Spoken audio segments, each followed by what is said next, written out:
Ladies and gentlemen, you are watching Concert Junkies, Rob and John. Oh yeah.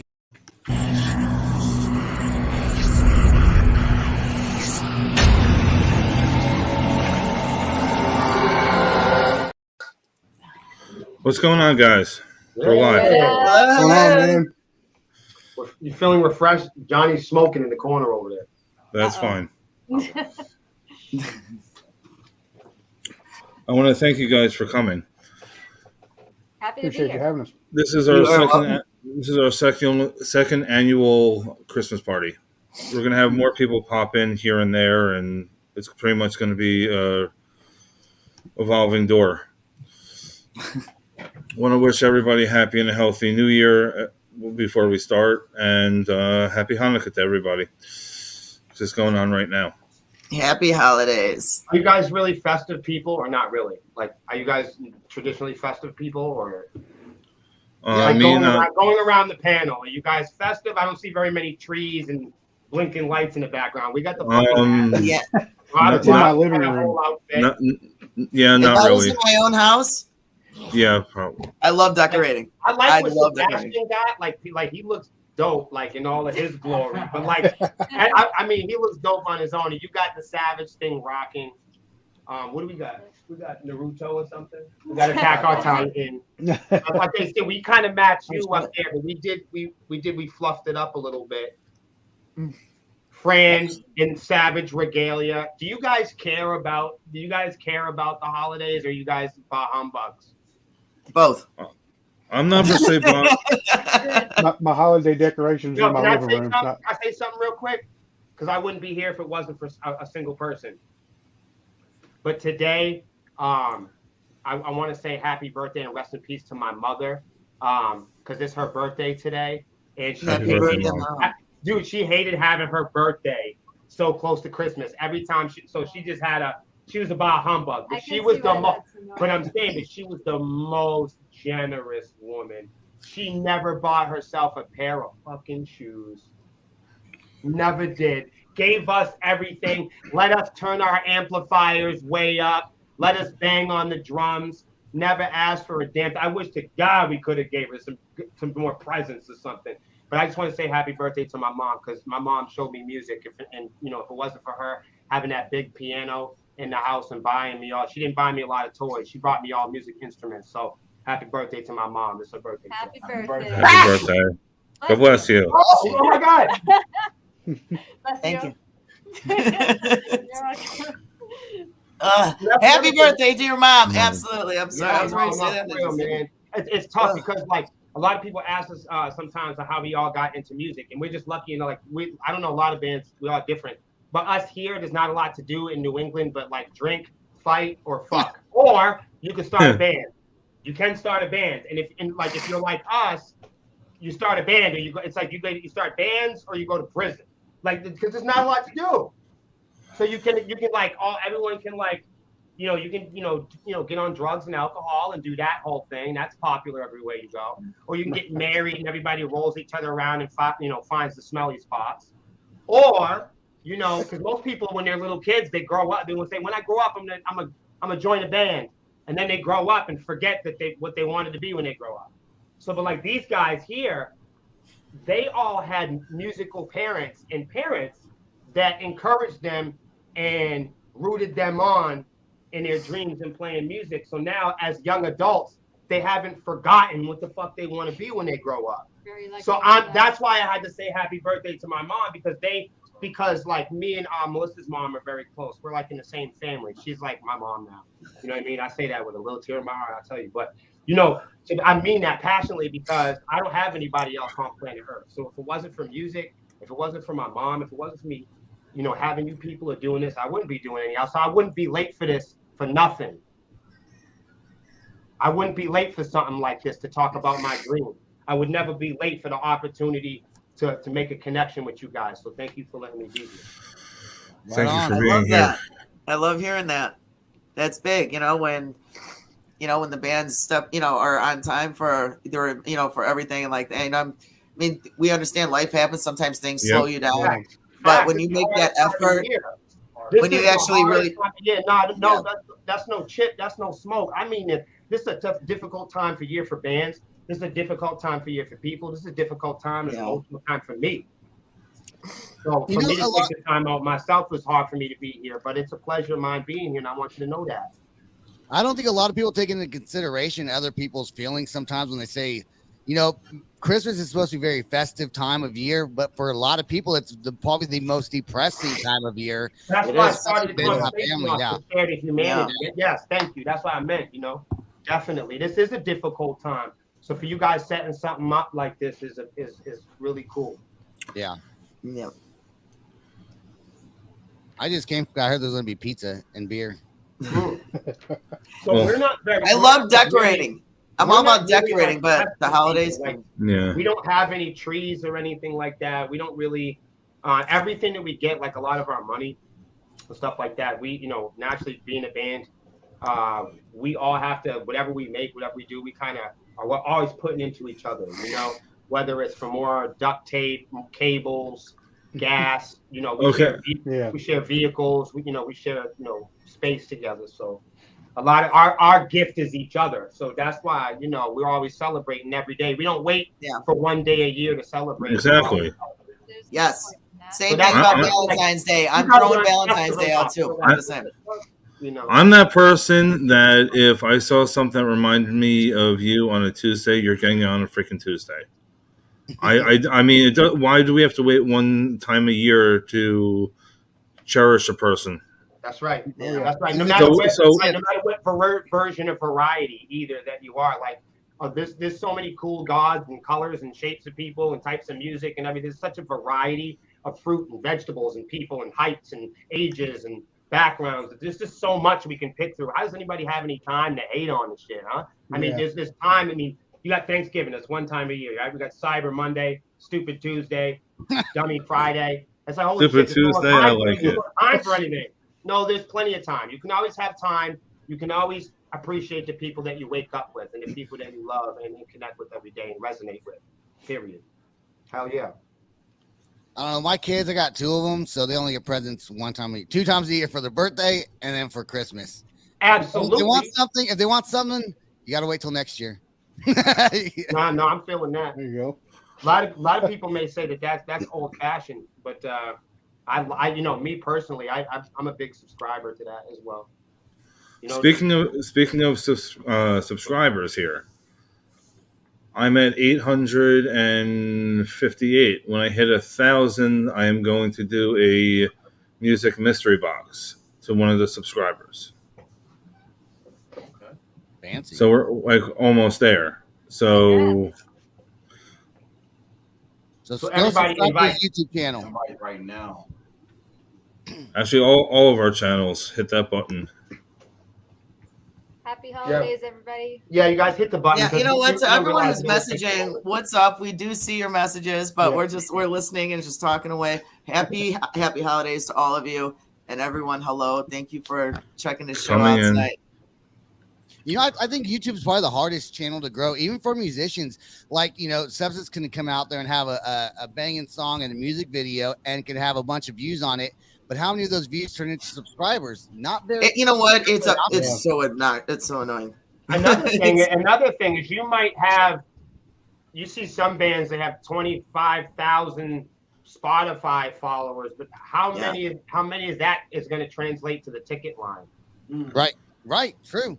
Yeah, I mean, Oh, great! You No, got no, two it's not- great it's not- tour- Well, I mean, you look at like we're watching right now from Facebook. You look at something like Facebook, but the percentage of people, the largest percentage of people that are responsible for the live output that deals with underground rock and roll. For instance, just for this particular example, we represent Savage Lady, Sebastian, Rob, myself. We do live stuff on Facebook. So we represent the very smallest amount of output of people that are pushing out that type of content. The largest amount of people that are responsible for the output on, say, Facebook products aren't even from this country. So Most of the people that use Facebook are from India. I don't know if you guys know. But just an example. So when you think about America, and you think about music, and you think about rock and roll, then you think about underground rock and roll, and then you think about Facebook and the amount of Americans that are on Facebook, and the amount of Americans that are responsible for the output on Facebook, the amount of people on Facebook that are responsible for the output on Facebook represent the smallest metric of people on Facebook.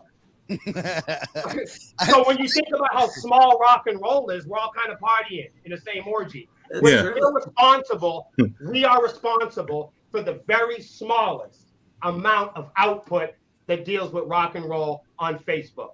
Right. Which is great, but it also reminds you that this is big fish in a small pond.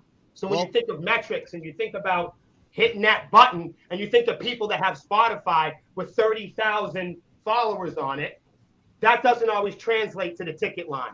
No. It's honestly not going to. It won't. It's not how it used to be. It's not going to. The what do you call it? The $10 ticket, the $15 ticket, that draw more heads than the $1,000 ticket. I looked something up the other day, and I'm like, yeah, I would love to go, but I can't afford it. You know, like ticket like I get it, you know, inflation, everything else, but and how to pay people correctly, but I'm sorry for. What's the most you guys would pay? What's the most you guys would pay? How you doing down there? Hey, what's up? What's up, Raven? And I was waiting to say hi. I saw her pop in. Yeah, we're mid I conversation. just got off work. From Happy South holidays, Raven. I just wanted to ask y'all, what is an acceptable? This is good for Raven to answer too. But what do you guys think is an acceptable amount for you guys, like in your own personal life? Like, what's an acceptable amount for you guys to pay for a ticket? Like, what's your cap? Like, what's your threshold? Like, what's the most you'd be willing to see some of your favorite? I think not it band depends. small like my That band, would depend who it is like and a where I'm bigger at. band. Like, Yeah. how much? It depends on who it is and Where I think- not just the I think- location of the event, but where in that venue or bar that I'm getting. You know, Like what venue it- yeah, like- for me the venue doesn't matter because like I think it's all isn't it's subjective because what people value is very Right. individual. It's Yeah, for but me, like, it's I placement like in the to venue. Some I people would get a pay certain more. experience in some venues. Correct. I- I would pay more to see like one of my favorite big artists in a smaller venue because I Yeah. can be close. Hmm.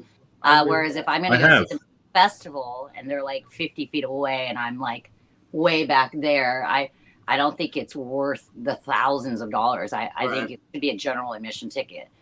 Just like sports. I mean, you know, same thing. If either, but like for me, I used to own box seats at Lakers for like playoffs in LA. And, you know, I took my clients there and shit like that. And we paid a shitload of money a year to be part of this group. And we got our little weeks and, you know, our days in for playoffs. But like, it was boring as fuck because everybody was all, you know, in suits and shit and like, oh, I'm in the box. And then one time I went with all my friends because we're like, fuck it, let's all go. Let's all fucking go. So we bought like a probably about 20 something tickets in the nosebleed section. But man, I mean, I couldn't even, it was like so steep, but we were like jumping up like this, hitting each other, almost fucking falling over. But it was so much more fun. So I said, fuck the season shit. Fuck the box shit. I'm going to go this route, nosebleed from now and forever.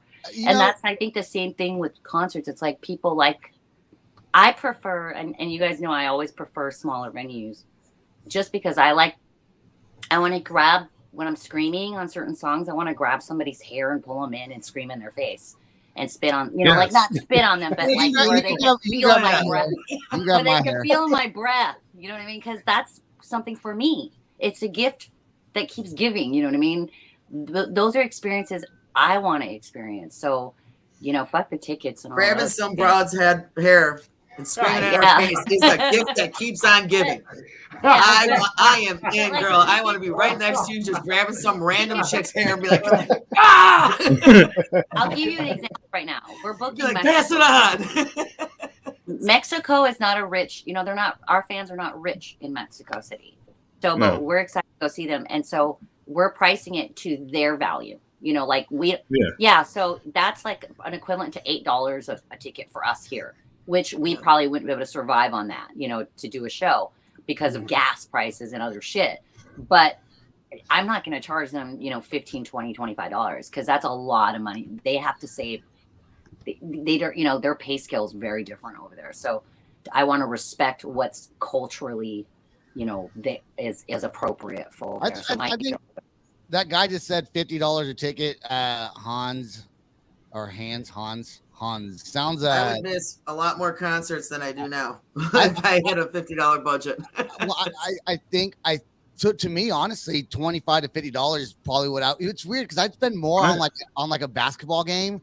Like I'd go see the Oklahoma City Thunder play and I'd spend $100 to go watch them play. Then I'd probably go to see, I don't know, like Blink-182 had, they came back together and they had this super expensive concert tickets. Yeah. I wasn't gonna, whatever, I forgot what price it was, but I wasn't gonna pay that. And I probably went, I don't even go to concerts. It's sad, right? I don't. I feel like when I go, I get anxiety. Sometimes there's too many people bumping into me, and I'd rather enjoy music, listening to it while I'm driving in my car or sitting behind my desk doing a podcast than actually going to a live event. But I'm also older, and so when I was younger, I loved concerts. Now as a 40-year-old guy, I'm like, I'd rather just sit at home and. No, a lot of my friends. Don't say you're old. Don't say you're old. I mean- Don't say you're old. Okay, No, but a lot of my friends in my peer group, I'm 42, so a lot of Okay. friends in my peer group, and the guys I grew up with, they express the same thing to me. Mhm. They say, man, they say, William, I love your stuff. I love to watch you on Facebook. You guys are nice people, whatever the case is. They say, I much rather enjoy seeing something on live or connecting with you in a different way. Because especially the last couple of years and all the challenges that people feel going out and being with people and being anxious, a lot more people in my peer group have have expressed that to me in the last couple of years. Just getting out there and just being on the floor with people in some of the smaller clubs. We've been booking a lot of smaller clubs just because people it's tough to get people out. If you're a band our size, we might bring 100 people out. That's tonight for us. That's a good night. That's a pretty good night. Yeah. If it was like let's say Metallica or Godsmack has his new song out right now, this new Surrender or whatever. I think it's a great song. If they play in Oklahoma City, they're probably going to play like an amphitheater, right? So tickets are probably going to go anywhere from, depending on where you sit, anywhere from $50 to $300 for whatever. Oh, yeah.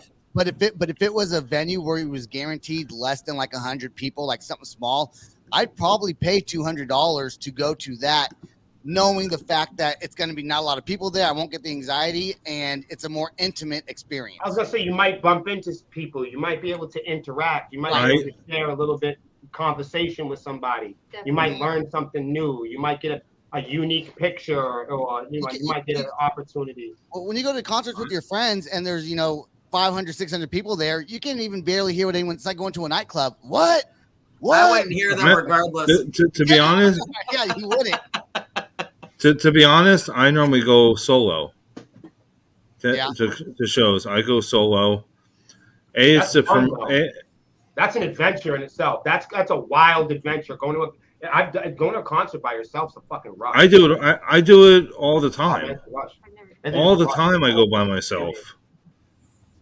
It's not like I'm not going to run into some. It's not like I'm going to not run into people I know, but I'm just saying in general. Here's my thing: people don't realize there's a thing called Groupon. Yeah. You can get tickets for $20, Oh, yeah. and then when you get there, you can upgrade for about $15 more. So by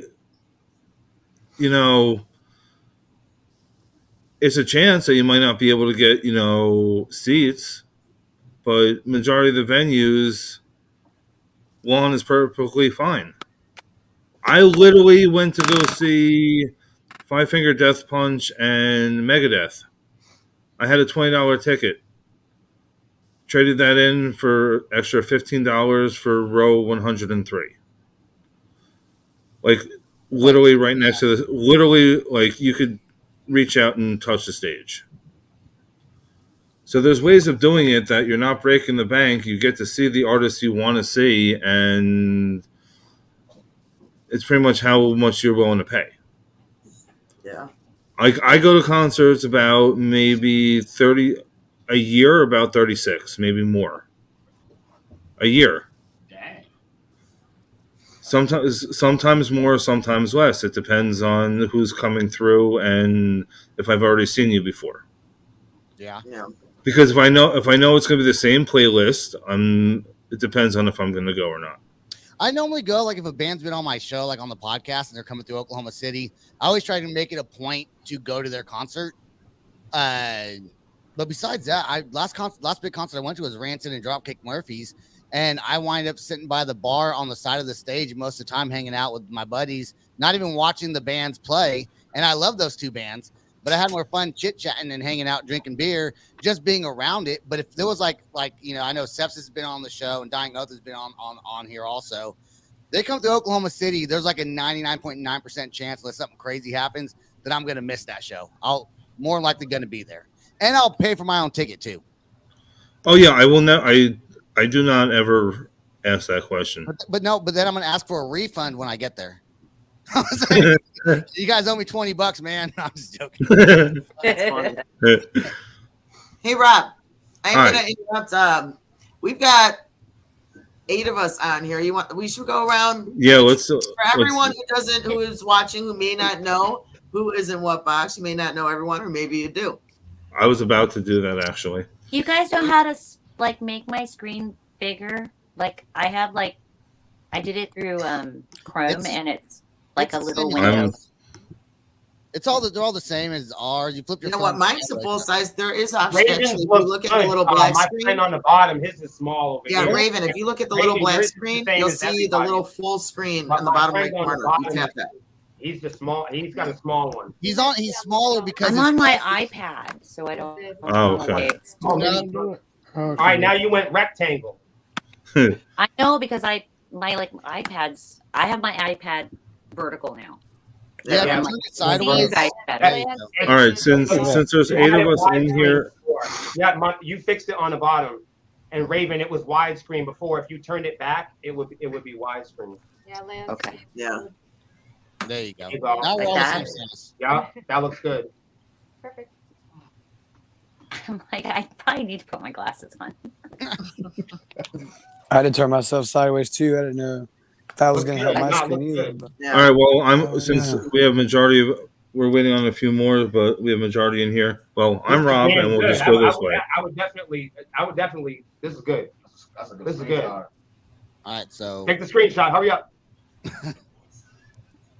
All right. Rob, go ahead and start it again. Okay. Well, for the guests that don't know, I'm Rob, and we have right next to me I am Javier Villalobos. I am the bassist for 50 Flies. then we have Fran as normal. You said Fran's Say normal. hello. She's making me. Hi. Olga. Everyone knows her. Everyone knows Olga, also from the Savage Ladies. She came home for a quick break to make dinner. Food smells phenomenal, and I'm here with you guys while she's cooking dinner. Then we have Miss Raven Black, then Sebastian from the Loud Spot, then we have Septis, Mindy Jackson, and we have Dylan from the Coursing. You forgot to say dying. Coursing! Yes, I know. I forgot to say Dying Oath. Yeah. And Dying Oath. Yeah, also. Also, I didn't know What do about you coursing until I talked to Mindy. I'm a Mindy's fan. the I'm a best. fan. So different. I I love you. all you guys. Thank you. Okay. Mindy was not one of the first. She was one of the first, probably 100 guests on the Loud Spot. Probably closer to like more in the beginning, I think. You know, Mindy, you were for the Okay. Savages too. I think you were like my second or my third interview. Yeah. Yeah, and I brought you back on like 9 months later. okay. Mindy gets around. Mindy gets around. Okay. Speaking Don't tell me. on the question I'm going to ask, since you just mentioned episodes or whatever. Yeah, no shit. So this is for a prize here. Oh. Oh, Who is Johnny, the- you heard that? This is for a Wait. prize. You have to go to the YouTube channel. Who was the first interview I had on? You told us this. Are we Too. just yelling out answers? Because I mean, I'm impulsive. I know nothing. Corn. I wish, brother. I wish. I hope they're watching. I try It to was message corn on the Ray all the cob. time. Yeah, I was talking about the vegetable. We gotta take a wild swing, like just out of nowhere, like some band like no one's ready for me to say. I forget. I always cry Say when I Alloy. go. Johnny says Alloy. Motherfucker. We Who? get more than one pick. We do, right? Do we Like, get to I'm gonna do- Google I'm it? gonna do To Nova Google it? Omega. On YouTube right now. I mean, you could try to Google it, but I'm trying to shoot. I'm gonna Google it. I'm gonna try to shoot for the stars. What the Who fuck? was the first? Oh, actually, I could just go to your YouTube channel. Mm. That's That's what I'm doing. Tech- it is, People Brian in Vegas? the first interview. Who was the first interview? The band first interview. on Cancer Junkies with Rob and John? Was that the Brian in Vegas, Rob? Who? You're not Was it- organized where I can see where your videos Featuring are the listed. Clay People's Brian in Vegas? I have to scroll. You actually just won. Oh, Who won? that's good. There you go. Wait, You what won was part it? one. You won part one. It's not even Oh, in one? chronological order. There's parts? Who was it? Yeah, he said there was parts to this thing. Yeah. Part one of 3. Everybody's looking now. Well, your first videos weren't with guests, I don't think. I think it was just you and. No, I said first interview. Yeah, I know. I got that now. Jesus. Well, it's John and Rob. Maybe it was the other. Maybe it was Rob. Yeah. Rob. Yeah. The Clay People's. That was the first interview. Yes. Clay people? Yeah, I had to scroll. I had to scroll all the way down. I have 300 and something episodes. That I'm is- sorry. Okay, what's the next part of this question? Ask us another question while we're still on YouTube. All right, go. All right, go to the Clyde's interview, the first one. There's 2 of them. I say a phrase that you don't think I would normally say. I mean, you got to watch the whole thing. Well, okay, let me. I can't do that. I can't do that while I'm on here. Yeah, I didn't think of that. Yo, say the question again. Dude, my phone's still loading. Fuck, Facebook, YouTube. I swear to God. I don't even remember who my first interview was. Oh, I think I do remember. I don't know. Fucking balls. Do I have to listen to the whole interview to hear what you say? That's what I It's in said. the- I'm giving you another question because I just realized that's not fair. That you have to listen to my bullshit. I'll use that for another day.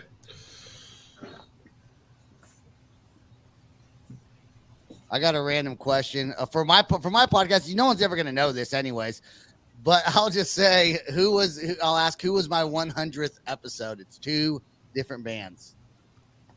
On the same, we have to have 2 guests on the same episode, or can we? I did. I had 2 guests on the same episode as my Can we episode. guess 100. one of the bands? Yeah, I gotta just look it up. It's not hard to find. I don't know your podcast. Do Oh I? yeah, it's called The Loud Spot. Yeah. I have not heard of yours. It's Very shitty. cool. Don't even worry about it. I like podcasts though. I just make a lot of inappropriate penis jokes all the time. Yes, he does. Should have named it the wet spot. Micro penis. Hey, what you get when you come on my show? All right, we got more people. Yeah. What's going on, guys? Yo, Yeah. Yo. what's going on, everybody? What's up? Dylan, Mandy, We lost Jill. Robert. Yeah. There's a few of y'all I haven't met yet, so but it's good to be here. We got someone else. Well, welcome. Welcome to Now everybody's here except for Hey, okay. there's going to be one more coming in eventually soon. Look at that. All right, get ready to take the screenshot. Everything froze. hold on, wait. You got another one coming in? The Clydes will be here at 8 o'clock. Really? Yeah. Okay, I'm so gonna set, they'll have room when this thing down here. they'll have room. There we go. That's much better. Sorry about that.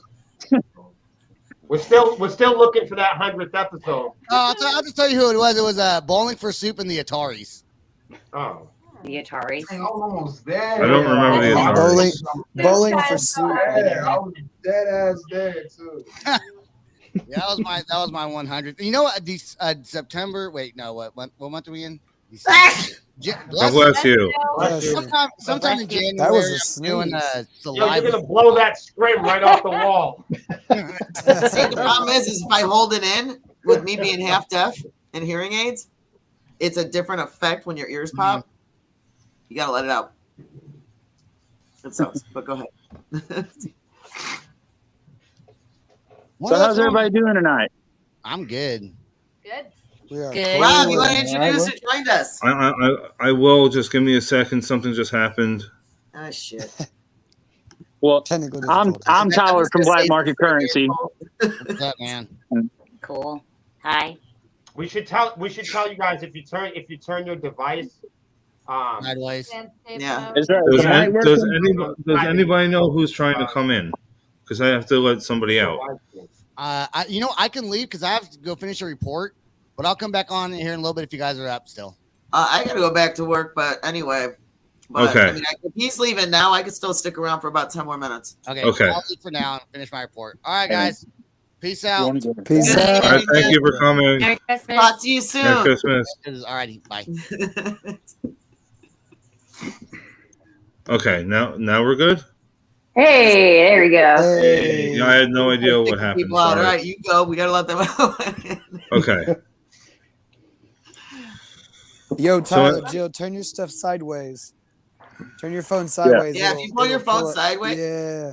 No, there you go. Okay, yeah. You get quieter. Now we can all be cool together. You know what I mean? Oh. I see, said the blind man. We have, I'm bald, not we have blind. Steven I think I gotta Jack turn in the it. screen lock off. But you're gonna have to. Sorry, guys. It's all good. It still looks great. It really does. Yeah. Yeah. Hey. we go. All right. All right, there we go. I turned off the auto rotate. Oh. Hey, look. Hey. Hey. Now we're What's cooking up, with y'all? fire. Now we're cooking. Now Sorry, we're cooking. guys, I cannot read nothing. It's the first time I've ever been on a podcast with let's see, 9 people. So Yeah, we're not. We actually have a heater right here. We're not like first time looking at each other. I can't even Yeah. see you. There's no fondling or nothing. yeah, fan room's pretty cold right now. Getting our hands warmed up. Yeah. So if you see this right here, it's not what it's. Yeah. Warming the hands. No funny business. They're funny business. Put your hands where I can see them. No hair on these palms. Yeah. Oh, shit. I'm sorry. That's fine. Hey. Hold on 1 minute. I will be back. Okay. All right. I would never do What up, this on a Jill? normal podcast. Everyone knows that. So if I'm getting up, I'll be back. All right. She had to poop. Had to show that nice drop back in the back too, real quick. You know. Since I know Jill has to go soon, we're gonna start with Jill. So, what's your plans for next year? Plans for next year. We got 2 more songs to release, and we got some live shows to play. Yeah. And everybody's coming to New England this year. Where's everybody New from? England? Where's everybody from? New England. I'm from New Jersey. We are from Greenville, South Carolina. We're from Charlotte, North Carolina. Yeah, we're in Charlotte too. Same, Charlotte. I know where Mindy's from. From the big You guys VA, are from New baby. Hampshire, right? Sepsis? New Yeah, Hampshire? we're about 40 minutes New north. Hampshire, yeah. North, yep, 40 I love minutes New north of Hampshire. Boston. About, yep. I love New Is Clark's in New Hampshire? Clark's Trading Post. It's like a venue / bar / they got great food and great clam chowder. Oh, I don't know. Is that I never that heard of place? that. No, but there is. I'm about the chowder now. Yeah, there's like. Yeah. It sounds so weird coming from you, Dylan. I know, right? Didn't Dylan make us really laugh hard last time? I was on. No, don't. That was Nectar. Oh, okay. Oh, Nectar. Oh, Nectar. Oh, But he Nectar. did Where's talk Nectar? on last time. I'm just going to be popping all the comments on the screen. No, So who el- please. So who else? I mean, who'd like to go next of what's going on for next year? Well, we got a lot of shit going on. We got a few singles we're working on right now. We just finished writing 2, as well as the other single that we're about to be dropping. And yeah, there's a lot of stuff going to be coming from Black Market Currency this next year. So Yeah, definitely working on a singing musical. You know, no, I'm totally kidding. Yeah. A movie, if it goes into a singing musical, is a movie I stop watching. I'm terrible at tap dancing. Yeah, I got big feet, so I can't tap dance. We're out of Hey man, but he puts those feet to use. Actually, we just played our last show of the year with, actually had Black Market Currency come down there with us and spot on, man. Spot on. If you haven't seen Black Market, especially now, it's fresh. It's amazing. The guys are doing some wonderful things. So wait till you see that new shit, man. That's gonna be cool. Yeah, we got a lot of special announcements and fun stuff coming up, some videos, some new material. We're playing our last show. Actually, it'll be our last and first show of next year. We're playing New Year's Eve and Easley at the Hideout. So anybody around there, we're making Easley metal again. That place hadn't had metal in like a decade, and we got a really great turnout. So they gave us New Year's, and we'll make that place a normal for hard rock, you know, because there's nothing outside of Greenville on the way toward in between Clemson and Greenville. You know, so we really want to try to get something established there, especially for heavier music, you know. Oh, and one more thing. Right behind the Hideout in the same building, I'm going to be starting the podcast up. So when bands come and play shows with me, we can go have an after party in the private area and have a podcast. And it's going to be a sick experience, man. So I'm really excited about this next year, man. It's going to be fun. Hell yeah. As far as 50 Flies, man, we are working on getting some new singles finished up, moving into our next video. Right now, the calendar is not full right now. We're working on booking some things for the year, but we're taking the first couple of months of the year to buckle down on these new singles and get them out. Nice. All right, I mean, all right, I guess I'll go next. I'll go next if y'all want. We got 2 singles Yeah, coming out. so we got a few singles coming out in another album. This is a really strange time for us. I'm gonna be honest with you. Like, this is the lineup we've always wanted. We're playing. We're having the most fun that we've ever had. It's really.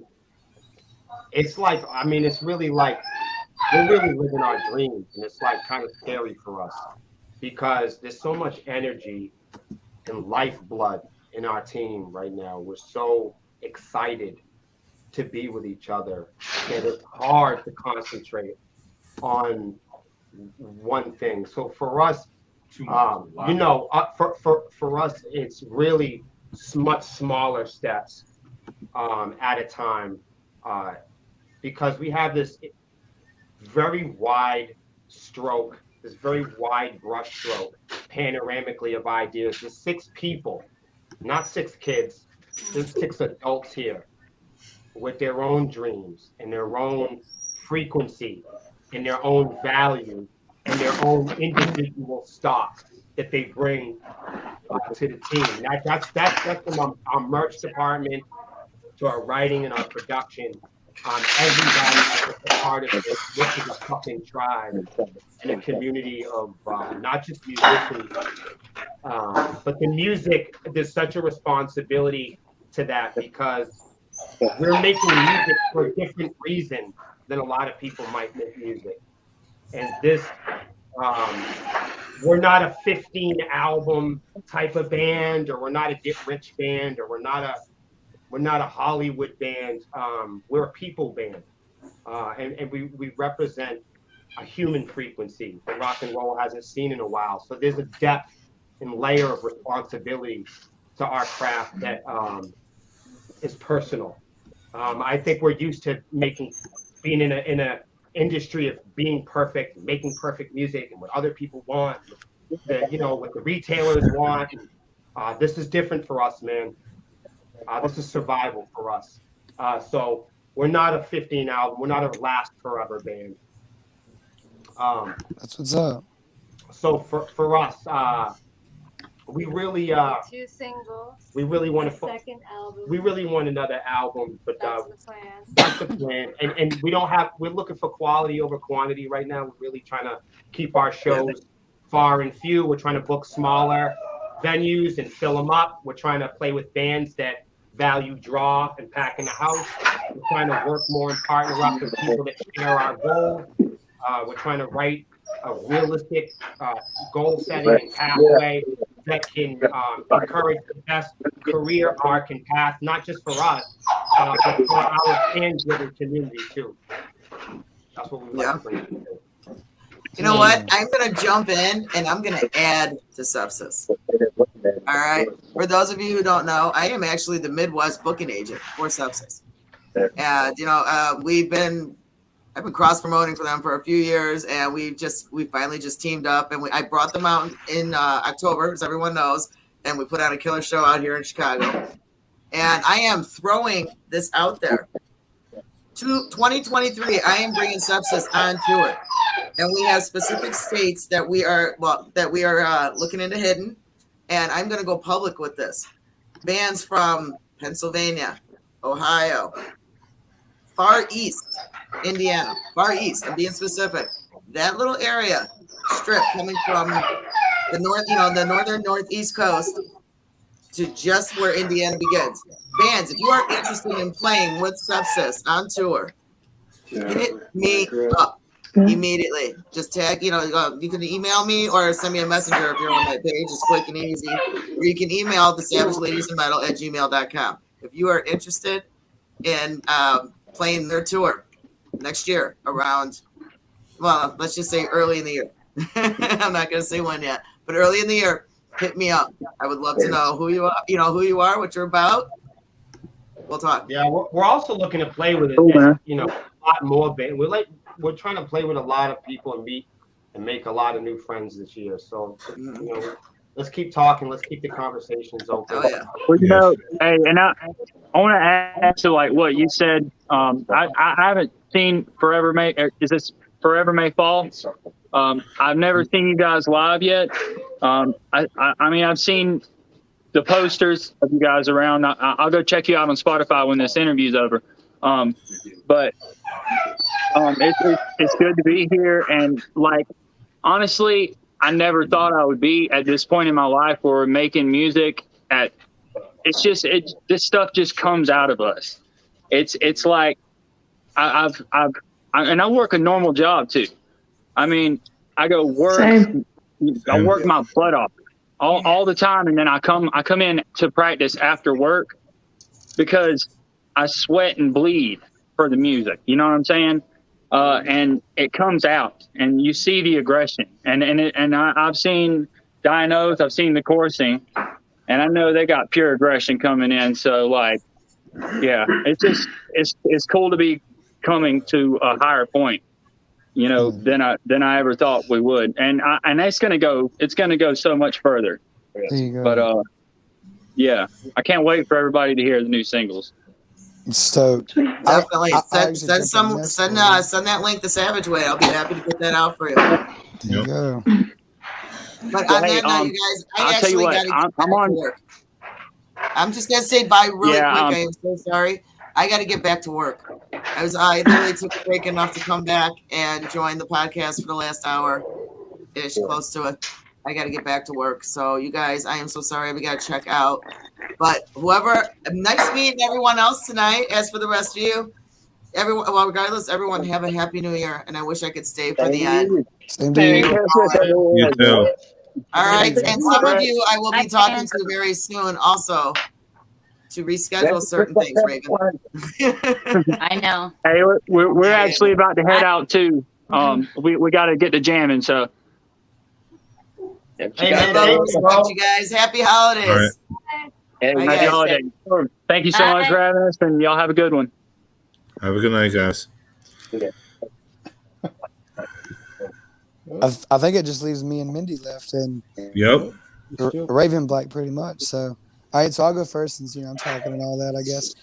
Well, I guess like 2022 was kind of like the fire year for us, where we kind of like went out and kind of banged it out. So we played like 127 shows in a year. This year. Holy so shit! You played that many shows this year, Dylan? Yeah. So Damn. yeah, so we basically just pumped it and just kept doing everything. But that was kind of like the fire that lit underneath us, like we did, like all the other festivals, and we've been so far up north, so far down south as far as we could go. And it's like we're just trying to hit everything last year and get that connection up, that it's like now for this year in 2023, there's not a lot of blank space for shows wise, because we have two major tours that we actually can't announce yet. But we got one coming up in March. Yeah, March, that we're gonna do with a couple of our friends that we've did some stuff with before. But we're also gonna drop a song around that time too. It might be a little bit before that, but it might be right after we do. Our first show of the year is gonna be Cultus Black's album release show. And if you haven't checked out Cultus Black, that is a band that you got to check out. So it's like awesome. us and them. Thank you. But we're doing that. That's gonna be gnarly. I love those guys. And then we run that in with some other stuff later. We got some stuff coming up. It's like them, us, and Bro Job as well coming up later on in 2023 with a couple of stuff. So working on that. More songs, of course, like our plan is to hit every festival from here to California in 2023 is kind of our goal. And then we have, I'll tell you guys here, because I like giving stuff to Rob. And Rob's got exclusive information from me about stuff, and then he turns right around and sees it happen. He's like, damn. But so then in August, we have a full-length album tour that we're going to be doing in August. So that one may be from a month to a month and a week. I think that tour might be about 5 to 6 weeks in August. So that'll be pretty big for us too there. And then basically just keep running it and keep doing the festivals and keep doing, these tours with, like the people that we, have been relatively well with, and a lot of new bands that we haven't, play with. So this is going to be something good too. And it's crazy because we've been talking about this too. And we had like 2 or 3 different shows that we were trying to plan out for next year. And we're like, well, we have to get Dying Oath. Well, we have to try to figure out a way to have Dying Oath on these shows, because we have a couple that's up north in Virginia that we're trying to work out now. So, Mindy, I'm talking to you. We got some stuff we're going to throw your way here soon. I got you, baby. I got you. I'm ready. So, just doing all that and trying to get that out there, because we actually, crazy enough, as good of friends as me and Mindy are, we've only played one show together ever, and it was our very first show.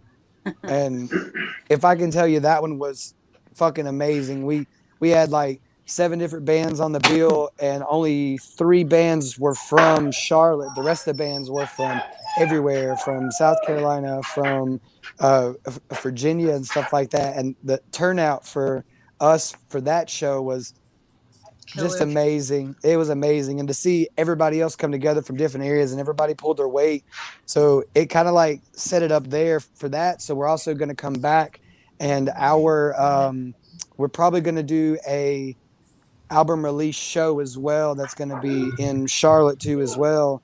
That will probably be somewhat similar. So we're looking for it right now, where it's going to be 2 stages inside that place is the kind of the goal, and have basically 10 bands and have show go simultaneously, and have, like a big headliner on one stage and then us on the other stage, and then basically go back and forth and kind of have somewhat the similar connection as we did on that first one. So there will be bands probably on that one that we've never played with either, or bands that are from another state, a couple states away. So we're trying to work it out the best way to kind of give that same feel. So whenever you come play with me, like you're gonna know that everybody there cares and gives a shit about you as a person, and not only the music, because it's like, we're all musicians, we all do shit, we all see a bunch of bands all the time, but it's that personal connection that you can have with some of these other people that are around you that really make it worth every bit of it. Like the show could be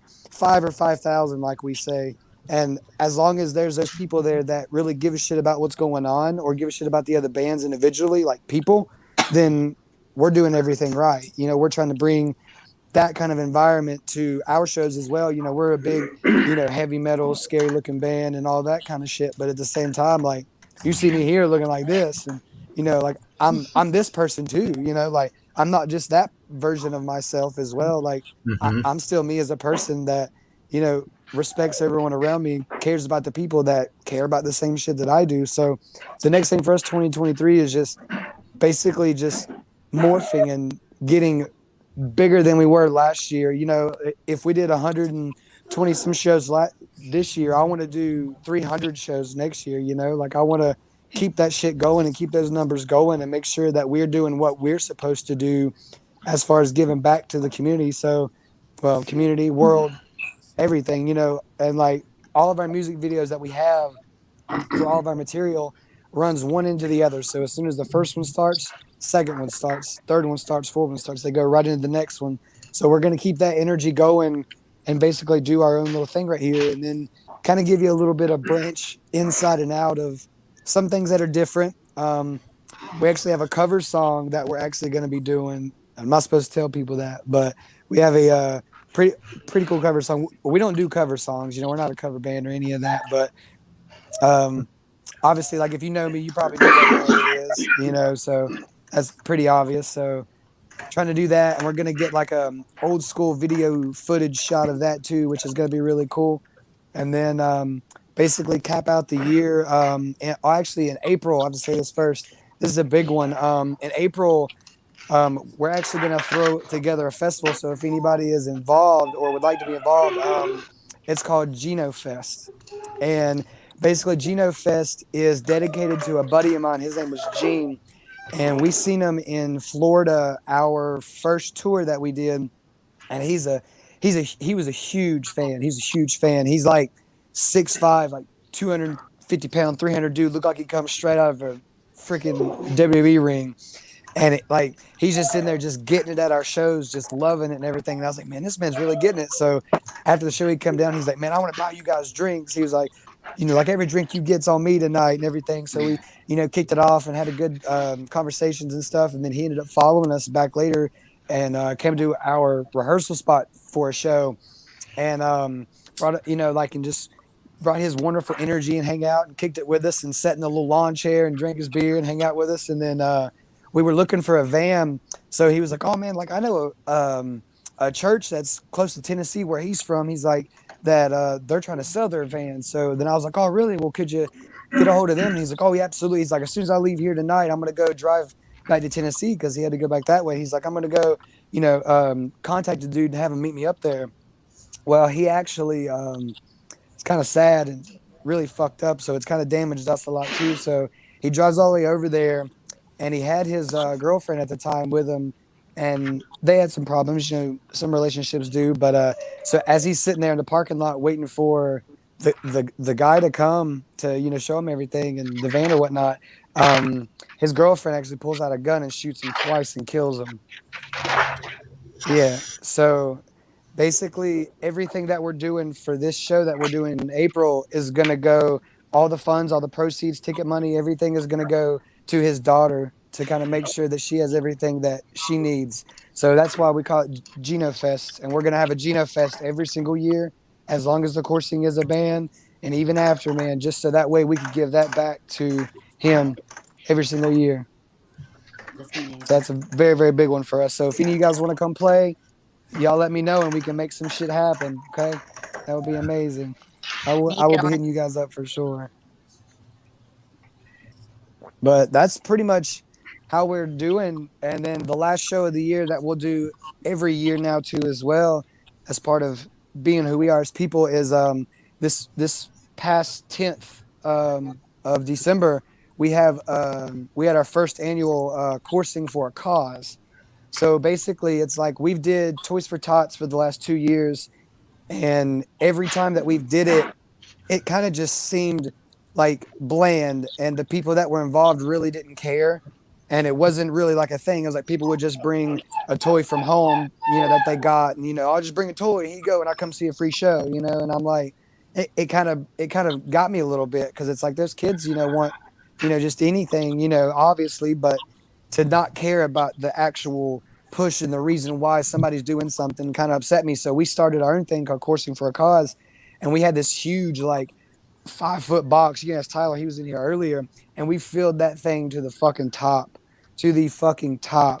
and we donated it to a place down in Bessemer City, down there, like a less fortunate area too as well for those kids and stuff like that. So every year we're going to do that too. So next year too as well, if you guys want to jump on that, that's what we're here for. So we just try to be the band and the influence that we needed whenever we were kids.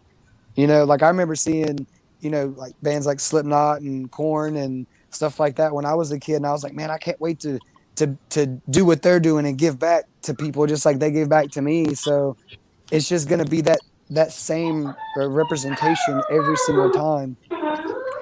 So pay attention in 2023. We got some dope shit going along for real.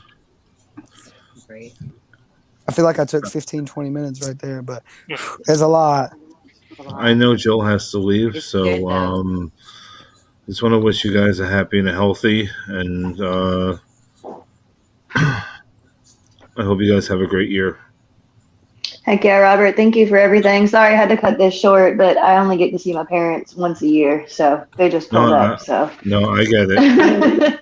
But thanks for having us. Thanks for everything. It's great to see you guys. And I'm sure we'll all be playing some shows. We got a jet too. Mindy, Raven, my man here from the course, and I just met my buddy up here. I appreciate y'all hanging out, man, and hearing y'all stories, man.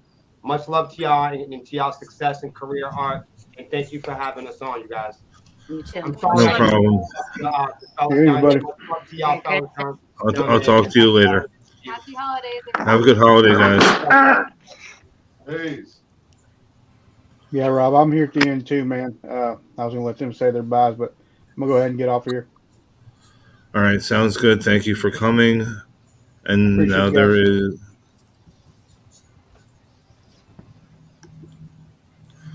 Y'all take it easy. You too. And we have the clients that just came in. Thanks for having us, Rob. And Sebastian's back. All right, cool. Happy holidays to everybody from New Brunswick. Happy holidays. I came back as everyone's leaving. I just finished, I finished my work. All right, Sebastian, the Clydes, Dylan from the Coursing, Mindy from Dying Oath, and Raven Black. And you know me, so. I think I've heard of Raven Black before. What do you do, Raven? I sing. Oh yeah, they're amazing. Raven Black Thanks, man. kills it, bro. I swear. I just do weird stuff on stage. Same, Mindy. You too, girl. Yeah, Same. we just do. It's just I can't really. I'm just trying to survive. Put it that way. I'm trying to survive. What, Mindy? Are you gonna go next? Well, first, we're looking for a drummer. So Yeah, if 'cause I wanna anybody do out this. there has all that. I saw your drummer. post. I was like, you can't have Ryan. You can borrow We've got him some, though. You we can got some borrow really good him, though. auditions. You can borrow him though. If you I need. might take you up on that. He's pretty awesome. He misses playing drums, but I'm gonna have him busy next year. So, but you can always borrow him. So, yeah, we've had a lot of good auditions, but finding that right puzzle piece is super important. There's a lot of great drummers in the world, but you have to find somebody that meshes well with the band and somebody that, has the same work ethic and, it's a whole checklist of things. Oh, yes. Dedication is number one for us. We got a lot of big things coming up and we got to make sure that somebody is going to match all those things. So we've had some great drummers, but if anybody else wants to try out before we close these auditions, please hit me up. Doesn't really matter how far you are away because Nestor drives from like 3 hours away. You know, it really just depends on your dedication and how bad you want it. We've already started booking some pretty big shows because we do have fill-ins if we don't find somebody by then. But hopefully, I think we'd have somebody before beginning of the year. We actually just got a single back from Exodian Studios, and those guys absolutely slayed it. It'll be coming out as soon as our video is finished. We want to put a music video out with it again this time. So as soon as that's done, we'll start setting a date to, well, you guys know how it goes. You know, you got to set up production dates and all your promo stuff, and it's a whole ordeal. So it's going to be probably in a couple of months. Yeah, you got to set up a whole timeline. So we're going to get together next practice and set up our entire timeline for that. But I think everybody's going to dig it. This is our biggest production for a song and a video that we've ever done. And I think it's going to be huge. Some of you guys I trust with my life. So hit me up later. I'll let you hear a copy of it for anybody else since we just got it back. But I think it's going to be great. Other than that, really, it's like, you know, Dylan said, we just want to be better next year than we were this year. You know, every year we've seemed to top ourselves, and I really just want to focus on doing that this year. I don't have a timeline of, okay, I want to put out 10 singles or I want to play 200 shows or like anything like that, but it's more so like I want us to be bigger and better production wise. I want us to be bigger and better song wise, better writers.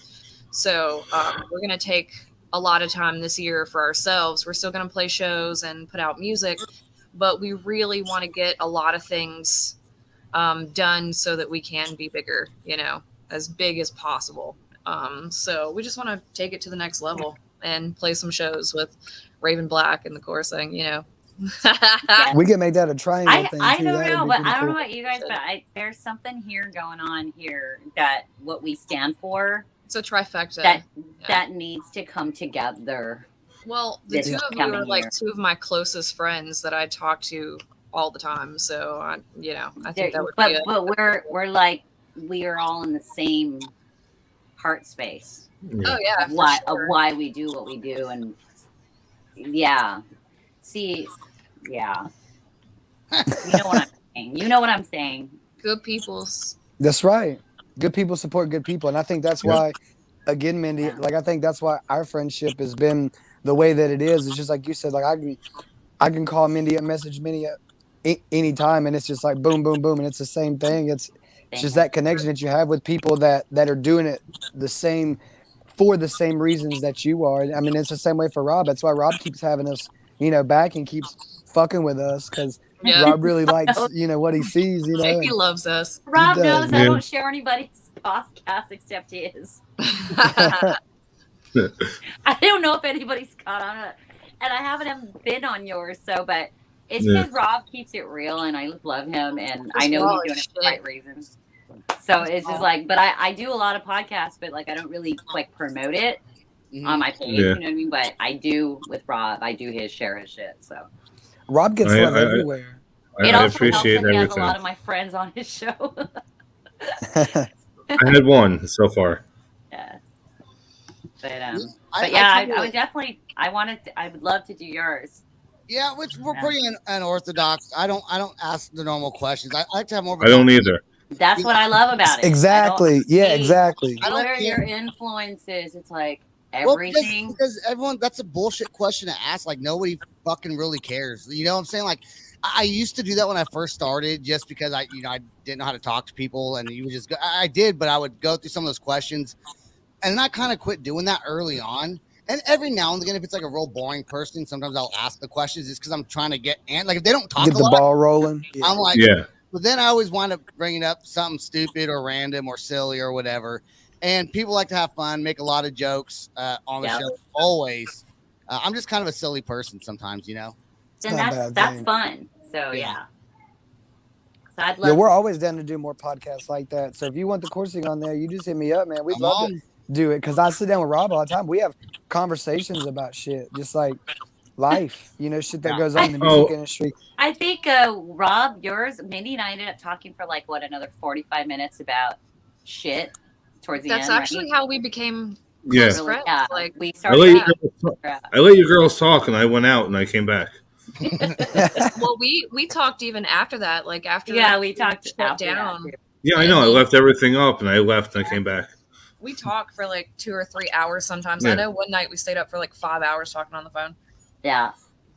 This is another reason why I do these type of episodes. It's more of networking for everybody else as well. You know what I'm saying? Like, Yeah.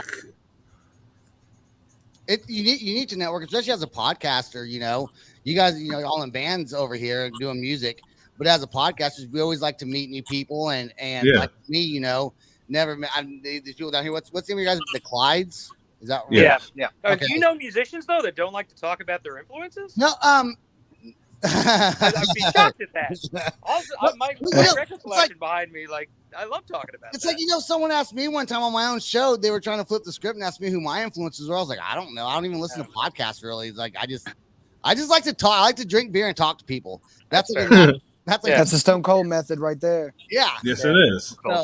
I mean, I like Hell Shirley yeah. Temples, but Hey, that's the greatest. I mean, thing if ever. it drinks, That's it drinks, Shirley Temple. man. If it drinks, it drinks, man. See, we're Yeah, that's metal as true. shit, Not and like, motor oil.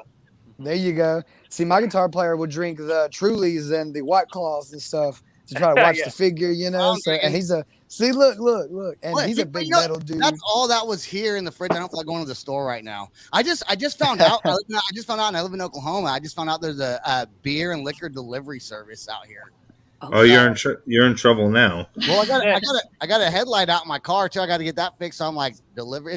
It's probably like $10 more expensive than it would be at the store. But Yeah, I it's think worth they it. up But hey, but you ain't gotta Who leave. cares? That's right. Yeah, who Yep. cares? Yep. I'm in the same boat. You're- Like, we live You're out gonna in be home Charlotte. and safe. Who cares? Yeah. I think if you go to Texas, they have beer vending machines. They put them right next to the guns. So I'm going to Texas. But yeah, and Rob knows some people are just really hard to talk to. I mean, they're just really. Oh, difficult to yeah. talk to. I'm not going to say who it was, but there was a famous guitar player that actually kicked off the show, and I never aired it.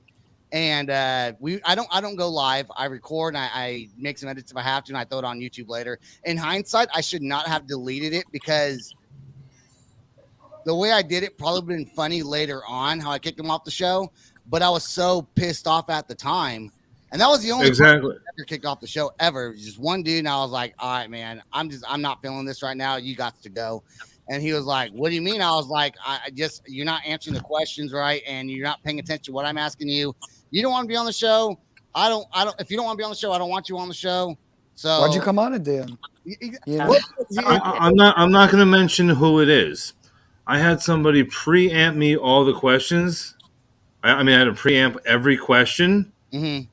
And he messaged me back, I'm not answering 1, I'm not answering 2, I'm not answering 3. Bye, bitch. I had him on anyway, just to see what kind of, mind state he was in. Mm-hmm. I think it's on Facebook somewhere, but it never hit YouTube. Like, I bet that you know what I'm saying? Like, I don't, if you're not going to answer certain questions, I mean, what's the point of you being here? Yeah. A lot of the more famous people sometimes are the most boring ones to talk to because I think they have to watch out what they say. And so it makes it more difficult to have fun. But I'll tell you I've had several of my, I would say like top 10 favorite people to have on. And one that comes to mind right now is a guy named Michael Gabriel, who is Sheila E's godson. He plays guitar for Sheila E. Anyways, I thought he was going to be like, without knowing him at all, I thought he was going to be probably kind of boring. And then he was on, dude, one of the best guests ever on the show. Hey, new guy. back when I was an entertainment reporter in a newspaper, I interviewed Slash. Yeah. Right before the interview, I asked him, so do I call you Slash or do I call you Saul, which is your real name? He said, you can call me Slash. He's like, everybody calls me Slash. He said, well, except the cops. He said, they call me Saul, but once they get to know me, they call me Slash too. That's cool. That was my favorite answer to a question anyone's ever given That's a me. good answer. That's a good answer. That's a good answer. Some people just have good, and just because you're in a really cool band, and we always try to get the lead singers on or whatever, just that's the normal. But sometimes the lead singer is really just the most quiet one who just has less fun, but he's the one that's the face of the band sometimes. And you deal with that. But as podcasters, you have to learn to get around that and try to make the best out of an episode that you can. Yeah. Yeah, your guys' job isn't easy. It's not always easy. You've got No. so many different personalities and stuff. Yeah. Not everyone likes me. One time this girl was like, that guy was freaking weird. I heard she didn't know she didn't even know that I heard her say she thought she was off the show and I heard her say that. And I was like, what do you do? And you know what it was? It's because she was not a she was a them they. And I kept on calling her a her. Well, I didn't know that. She should have told me that before we started the show. And that kind of was irritating, I guess. For like, them. I don't know. Like, I'm starting to ask that question as well. I mean, in the green room, because I don't want to make a mistake. But the problem is they know that we don't know them personally. We don't know the ins and outs of your life. We don't know that your pronouns are different. And if you don't tell us, how are we supposed to know? Yeah, you wouldn't know. You then at that point you can't get offended. You just got to go with the flow or correct someone in the very beginning. And just keep it going. And then keep it going. That's right. Because I could have easily made myself look stupid and made a joke out of myself, being you can't even say retarded anymore, but I say that anyway sometimes. I would have made fun of myself and called myself a fucking jackass and an idiot, and it would have been funny, and we could have kept the show going. I would have learned at that point. I'm very big on self-deprecation. I love it. I think it's funny.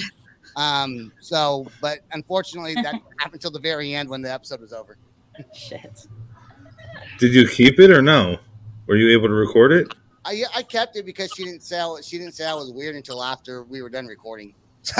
No, you hit the button to end the recording and she was still there? Yeah, she thought she had left the show. She thought she was out, but she was not out. I would have said to you about during the show, just for fun. Yeah, no, I should have. The world of being a podcaster. Yeah. It ain't easy. No, it's fun though. See, you guys go through different stuff than like job. we do. I don't want your job. No, well, I was in a band. I was in a band for a long time. I'm a drummer, actually. And I was in a band for a long time. And after I actually left the band because COVID started, and I started podcasting randomly. And once I started podcasting, I didn't realize how many bands they struggle with even after they're super big, sometimes they don't have, and they could be really good, still don't have very many Spotify listeners. And I'm like, man, I'd rather just, do a podcast. It's almost easier because then it's just me. I don't have to rely on a drummer or guitar player or a singer for dedication. I do whatever I want to do, and it's easier to rely on yourself. But then there's just as many podcasters as there are bands out there. Oh, yeah, 100%. Yeah, there is. Competitive. Wait, side note, is Nestor got on the AEW hoodie right now? I can't even see. I think I seen that little AEW logo on his t-shirt. I'm a huge wrestling fan, so I had to scope that out. Are you texting and driving? Are you podcasting and driving? Can you hear us, Nessie? Nessie. That's a new one. Got that Nestle quick over there. That's awesome. You can't hear, apparently. Okay, guys. The Clydes, what's going on with you guys for the next year? Yeah, well, we just put out a new video for a song called "Silence Is Golden," and we've been promoting our new EP on Min 400 Records called "Golden." And we got a show coming up in Highlands, New Jersey, at the Chubby Pickle on January 6th, and we're writing new songs, and we plan on making a new record for Min 400, and hopefully more shows. It's getting more difficult to find venues that host original music that we've played before. A lot of the ones we used to play have disappeared, like the Core Tavern. We're based in New Brunswick, so the Core Tavern in New Brunswick, which is always a fantastic venue, doesn't exist anymore. Maxwell's in Hoboken is gone. So and even the places in Asbury Park, some of them are closing down too that we love. So. Yeah, so it's a depressing time, but at least there's still a lot of great people making music in this area. So we have a lot of. We're always making music. We've had a record out at least every year. So we're going to keep doing that, and Brian, you got anything? Yeah, no, and we're both brothers too, so we're in a situation where we're always You guys just look writing alike. songs. Yeah, we used to look more like when we were younger. Yeah, then I'm 5'8" and he's 6'3", so you're 6'4". I don't know how tall you are. It depends on the day. I Yeah. guess. Depends on the instrument, right? Depends if you wear your platform shoes. We do a great Abbott and Costello. That's amazing. But yeah, we always got music coming out, so there'll be something out new in the new year. For now, we're still promoting the EP and the video. Right on. That's awesome. What kind of music is it? Like all rock. We dabble in a lot of things. Yeah, it's between Britpop, like the Clydes, like the Clydesdale, like the horse, the Clydes. Yeah, actually, we're named after Walt Clyde Frazier, the Knicks legend, who where me and our bassist Andrew are huge basketball fans. So we were thinking of a name, and we're watching a Knicks game. They're probably losing by like 40 points. But Walt Clyde Frazier walks down. He's wearing an all cow print suit, and we were like, yes, the Clydes. Yes. And we met Walt Frazier somewhere, and like we told him that, and he was very impressed. I don't know if he'll ever remember us. Yeah, we gave him an album, and there's like a 99% chance you never listen to it. But I think it's like a 99.9% chance. Hey, you never know. You never know. You never know. Really, hey, straight up, you really never know. Like the people that you look up to or that influence whatever you do, you would be baffled at how easy it is once you're in that mindset of doing what you're doing and pushing for what you're doing for, to be able to meet that person and be able to talk to that person. It's like me. It's like pretty sure Rob and Mindy know here. Like Corey Taylor is God to me. So like for 20 years of my life, that's been like the shrine, like of my entire existence. Like honestly.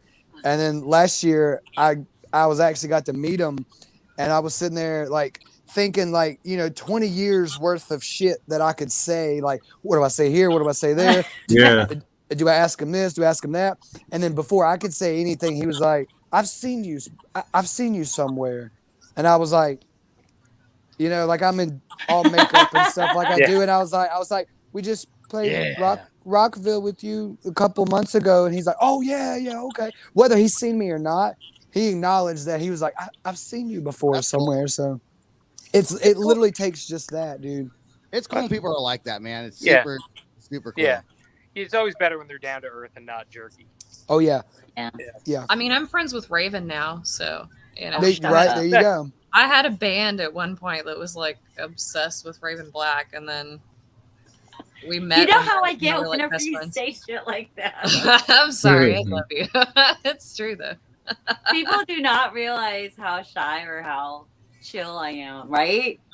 Yeah. Like because they see me on stage, though, like I think that's a vocalist thing in general. Yeah, it's like we got that command on stage, and we're like in your face, and we're like just fucking like I fucking own your soul right now. But off stage, we're like, hi, like I blush. I'm like, hi. I'm like, oh man, but it's only because I've explained this to you how many times. We're just like you guys. It's just that we chose some opportunities, and that's the thing is like, I never fake the shit. I'm very transparent. Bingo. We're not as big as the bands we've gone out with. You know what I mean? We were an opening buy-on band. And that's something I wanted to touch upon tonight, but it's Christmas. So, but my whole thing is, I know there's this whole battle in the world of like, we're not going to do buy-ons, we're not going to pay to play. But when you really get involved in the industry, and you guys know some of you are dealing with this, we went through it 4 or 5 years ago. But I feel like what I've learned from the last 5 years of doing those big tours and those big buy-ons, or what I've learned from being a DIY, because I still consider myself a DIY. I'm in the middle. I'm like a hybrid. So it's like, okay, I've done some big stuff with some big bands and some big tours. So now the DIYs are like, oh, she's big. Like we can't, she's on the pedestal, like she's up there now. And it's like, no. Don't you hate that? Don't you hate that? Yeah, I fucking hate it because that's not me. And I go, no, I'm just trying. So what I'm doing is I'm actually investing in my future. Instead of paying money towards an advertising booth or a Google ad or fucking article or a listing of our fucking CD pre-order and Revolver like I used to do, I've learned that doesn't do shit for me to spend that looks kind of good. money. It's like, but you build your resume. You build your resume. I've been there. I've been in there. I've done that. But what's really important, and what I have to say, and what I wanted So like talking about 2023, I'm going into 2023 with a little bit of rebranding, put it that way. Okay. It's not rebranding my name or my music or my image, but I'm coming out really. The world hasn't seen the other side of me. They're not ready. They're not ready. The They're not ready. No, like everybody knows it's there. Like you see it. You're like, she's fucking psycho. Like there's some crazy, mean bitch, evil, sinister shit under that. Good. That's good. But I did it purposely because, you know, you got to come with a big hug first before you let people see, you know, your dark side, right? Like you got to it's got to be a temperature thing, right? You can't just like straight up. Yeah. Performance different. Nowadays now people want to like, it's kind of so weird to me. And this is true as shit. Is like, honestly, nobody gives a shit what your music sounds like anymore. It's truest thing. It's like they give a shit about if you like mozzarella cheese on pizza instead of provolone. Like they want to see you in your band room twiddling your thumbs and, you know, acting funny than wanting to see you drop a new single, you know. And that's like the harsh reality of it. It's like people nowadays want to be more involved in that shit than they do in the music. And then ultimately I feel like that now makes those people more inclined to be invested in you as a person. So that way, whenever you get to that bigger or that brander thing, they're like, oh shit, you know, like this is them now, you know, oh, like I can remember them whenever they were doing this or they were doing that. So that's kind of how we take it too. It's like I say, again, huge wrestling fan. So I take a lot of the things that I do with my business into perspective as it would be for that. Cause they kind of go hand in hand. So you can't just wrestling like WWE. Oh yeah. 100%. Dude, I interviewed the Bush WWF.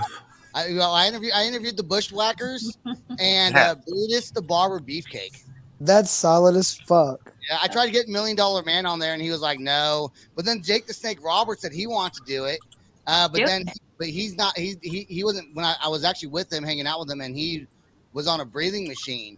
Yeah, I was about to ask. Yeah, he left the event a little early, but $1 Million Man was kind of a dickhead. But Brutus Barber Beefcake, he was cool. I mean, he was funny, but the Bushwhacker dude was fucking hilarious, man. Luke, always got to be. He was awesome. We have a whole picture of him choking me out. So, because I don't interview just bands, I do also celebrities. So you like to be choked, you're saying? Lou Ferrigno's been on The Incredible Hulk and some other actors and stuff like that. So I do bands and actors, I guess. See, and it's like people want that shit more. You know, honestly, it's like people want to be more personal with you and understand something that's different that somebody else isn't getting. And I think that's where a lot of bands fail, because like a lot of bands think that, oh, well, I can just act like this and do this and put this out there and people will just accept it and take it. Not anymore. No, not anymore, bro. Not anymore. People want more. I think people now want to know that where their money's going. Like, do you give a shit about me, or am I just a sale to you? Am I just a sale to you? Am I just a fucking merch sale to you? And I've been doing that since the beginning. You know, I care about people. Same. And that's why I think I've had the success I've had, is because I actually care about the people. My music, I mean, okay, as a musician, you say, yes, our music is priority. Definitely. As a writer, a thing. But as a person, people are a priority over my music. Yeah. So that's the difference, I think, that I've been doing quietly in my own world. You know, I'm at the merch table. I fucking watch local bands that play with us. Yes. I fucking love music. I'm there as a person. I'm not on stage right now. I'm just, dude, this band just fucking play. Like, if I watched your band play, either one of your bands play, I'd be out, like, depending on if I have my makeup, or if I'm ready and get dressed, I'll be running out going, oh shit, you know, and I'll just be standing side stage next to the big fucking main speaker, headbanging with my hands on the fucking rail so I don't hit my head on it. Yeah. And then it's always 99% of the time somebody is next to me and we're all headbanging, and then they stop and they look and they go, oh my God, Raven Black's next to me. And I go, it's that girl, yeah. And I just keep banging your head. Like, who fucking cares who I am? I'm enjoying the music right now as a fan. Bingo. So when they see that, they're like, oh my God, she's actually just a person. Yeah. And like, yeah, I'm just a person, but I just happen to write music and perform it. Yep. You know, but see, that makes sense. That totally makes a lot of sense, because like if you look at, like,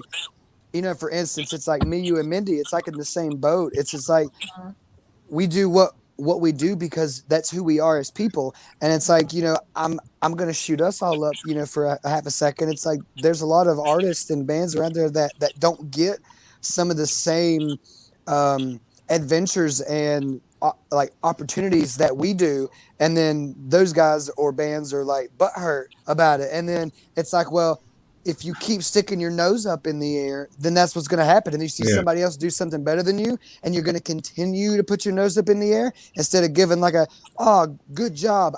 You know, like that's just what kills me too. And it's like, that's what keeps those people at that same level day in and day out. They'll still play the same venue that holds 30 people. And the thing is, when they talk shit about Vions or pay, you know, I'm from LA. Sunset Strip is probably the most saturated musician band market that exists, especially in rock and metal.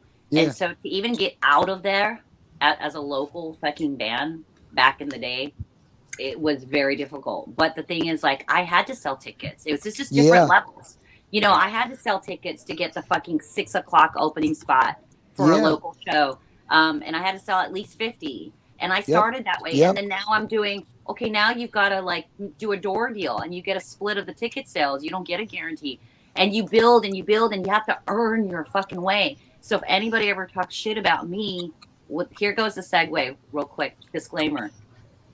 I used to hide really how I feel. Like I would censor my speech because everybody loves a cute doll, right? Raven Black doll. Raven Black is so sweet. I am super fucking sweet. I'm fucking kind. I'm respectful. But don't fucking cross me. I'm a fucking bitch. Bingo. I can be a fucking cunt. You're just not seeing it because you don't deserve it. Bingo. But someone who deserves it is gonna fucking see that psycho fucking sinister evil bitch. Yep. And I never put that out there in Facebook. And coming out of this year, you know, my dad died last year. I took this year off to write. I killed it, poured all my fucking emotions and my depression and my suicidal thoughts all into a ballad album. It's like, but Raven Black, that's not metal. Like, oh my God, I was so worried. I'm like, I'm not putting it out for fucking the industry. I'm putting it out for me. For me, bingo. For fucking me. Fuck and the my industry. people. And my people. Whether they be my friends, my family, my colleagues, my peers, anybody. I'm just putting it out there because it needs to be out there because it's fucking raw and emotional. I just followed the Clydes on Facebook, by the way. What? Dylan, your name is, I followed the Clydes on Facebook. Dylan, that's your name, right? Over here, Dylan? Yep. We're already friends on Facebook. I didn't know that. Oh, no shit. Yeah, and then Raven, I'm already friends with Mindy and Rob also. And Raven, I sent you a friend request. Okay, well, cool. that's kind of you. Happy holidays. But basically my takeaway this year was I never fully healed from any of my suffering and trauma is because, you know, it's like that nice, and being a female especially, you know, and guys, you know, you raging and being assholes and fucking getting pissed and saying fuck and all that and fucking throwing shit, it's acceptable. But for a female, it's like, oh, it's a turn off. And so that's what we grow up with. Like, well, you know, don't be a bitch. True, you know, true, don't, right. don't, you know. It's that, dude, whenever my wife has an issue with something, and like the one time there was this bank issue where the names were wrong and they weren't listening to her. So I get on the phone. I'm like, listen, dude, we're fucking married. I don't need to show you a marriage certificate. Her name is this. It was a long story, but with 2 minutes, like, oh, yes, sir, we'll get it fixed right now. And she was bitching with her for 10 minutes about it. And she goes, why is it so much easier for you? Is it because you're a fucking dude? I was like, yeah. Yep. It's just the way you Our would think manager's by a now, female. you would think by now, especially being female in the metal scene, Mm-hmm. it's not fuck for a female to be a fucking bitch. But it's still frowned upon. Then they It's don't still like frowned you. upon. Yeah, then they're like, oh, we're not going to deal with her. She's a bitch. Yeah, but it's about the intention. It's about the concept, Right. what it It is. is. Yeah. So I decided this year, for me to really truly heal, I gotta be me. I mean, I just, you know, and I will lose some fans because they just want the sweet, cute, pigtailed Raven Black doll, but there's so much more to me than that. You've matured. And so this year, coming out, everyone's gonna see kind of the dark side of me. So hair down. Yeah, I'm wearing pants. No more cute little dresses. Sorry, guys, but it's time the world hears my real voice. You know, my real voice. And I'm with that. And so that's why, like now, and so the whole thing with 2023 is I want to be back in the DIY scene. And yes, I'm doing some collaborations with some very different things that people are it's gonna turn their fucking heads and spin. But it's because of the people involved in it and what they're trying to accomplish. And their art is not any better or worse than my art. They have something to say, and I want to get behind it. And I just want to be back into what I really care about, which is why the reasons people are doing something. Because like my music is different from yours, and it's different from me, but we all have something to say. And if you peel it all off, like you take the layers of, okay, oh, you're hardcore or you're horrorcore or you're brutal or you're gutturals or you're singing or you're rock. If you peel it all away and the root of it is the same, that's who I want to work with. I'm with that. Yep. Yeah. See, that's crazy you say that about the female situation being in the rock and metal world too, because you are completely 1000% right, and we live it and see it every day as well. As like, and my manager, she actually like is that person as well that she'll go straight up to the venue and be like, all right, well, this is what we agreed on, this is what we want, blah blah blah, and everything else, and she'll show that side of her, and people are like, whoa, what's going on over there? And it's like, bro, don't push the bull. It's like, especially in this industry, like I feel like that women too as well are really like underestimated, and I kind of feel like that's kind of like a stab at the industry in general, because isn't what we do as far as rock and metal, with it being so separate from everything else, aren't we supposed to be collective? Aren't we supposed to be together with one another instead of against one another, like every other fucking genre is out here at the end of the day? So it's like, I think that's a lost trait too as well, and it kind of, I'm ready for that turn. So it's like as well, being able to watch our manager go in and do the things that she does sometimes, and say the things. It's got like, balls. Balls. Women some of us women have some big balls. Yep, they just have them a little higher. Yeah. That's also why, like, a lot of us are starting to work together too. That's why you're seeing we're lifting each other. We're kind of banding together. Because but we also have a louder voice together. A lot of credit to Dylan. It takes the men, the guys. It does. To go, you know what? She's my partner in crime. That's on right. This, That's right. That's right. She belongs here. And no. She doesn't have to get naked to be on the stage with me. Bingo. Fucking bingo. Yep. Fucking bingo. That's the biggest thing for me. It's like, and whether you do that or not, that's cool, because there's dudes that go out there and do the same thing. 100%. Sexuality and sexiness in women, I respect it. I'm all for it. Yeah. I don't do it, but I support it, because that's feminine power. There's a certain power to that. Yeah. And if it's not exploited and it's done with power and ownership, then fuck yeah. And the perfect example of that is Butcher Babies. They're fucking hot as fuck. Yeah. And they own it, but they're badass bitches. And that's it. And they're genuine people, and they fucking give a shit about their fan. They give a shit about fucking what they do. Yep. Mm-hmm. So that's why I love them, But and they're helping they women got a lot of everywhere. criticism because they they're are fucking hot. So what? If you're hot, you're fucking hot. You can't change how you Yep. fucking, Yeah. Just get over that. Like you get the that's fuck the biggest over thing. it. That Yep, they I were agree. having to be pushed so hard to prove themselves that they're musicians, and it's like, you know what? They're hot. Get over it. You know what I mean? Just get the fuck over it. Mm-hmm. They're fucking metal fucking female fucking artists, okay? But now that's a band too as well, that everybody that's around them so much highly, not because of who they are, but just because of how their power is together as a unit. All the gentlemen around them hold them on that level of the same respect as they would if they were fronted by two dudes that were doing the same shit. Exactly. They treat them the exact same way. They do everything the same way. And I'll be real, like that's also the reason why it's like Butcher Babies can go through these changes and go through these different stage stuff, which they have, multiple times over, and it still stays consistent with everything that they do. See, with throughout. them, so I wrote a lyric the other day that's, somebody said to me, I'm not using my pussy power. Somebody actually said that to me in the industry. And because you're an attractive woman. You're not utilizing your pussy power. And I said, motherfucker. And I never said it because, like I said, I censored myself. But on the street, if I wasn't caring so much about my musical career and my band's reputation and industry shit, I would have said motherfucker, and I would have decked him in the fucking mouth. There you go. You know what I mean? On the street level, I would have done that. But on a music industry band person, Business. as a business side, I can't fucking do that. So I have to shut the fuck up. But I'm writing it in my music, and then one of the lyrics is, motherfucker, my pussy, motherfucker. No, wait. My power doesn't come from my pussy, motherfucker. And that's one of the lines. I like it. Well, you know, But somebody. those are the lyrics yet to come for 2023. And so my fans that are used to the Raven Black doll Rob's are joking. gonna fucking jaw drop. I just I'm gonna can't go, wait. But I this can't is wait. what's my reality, dude. This is what Yeah. I face.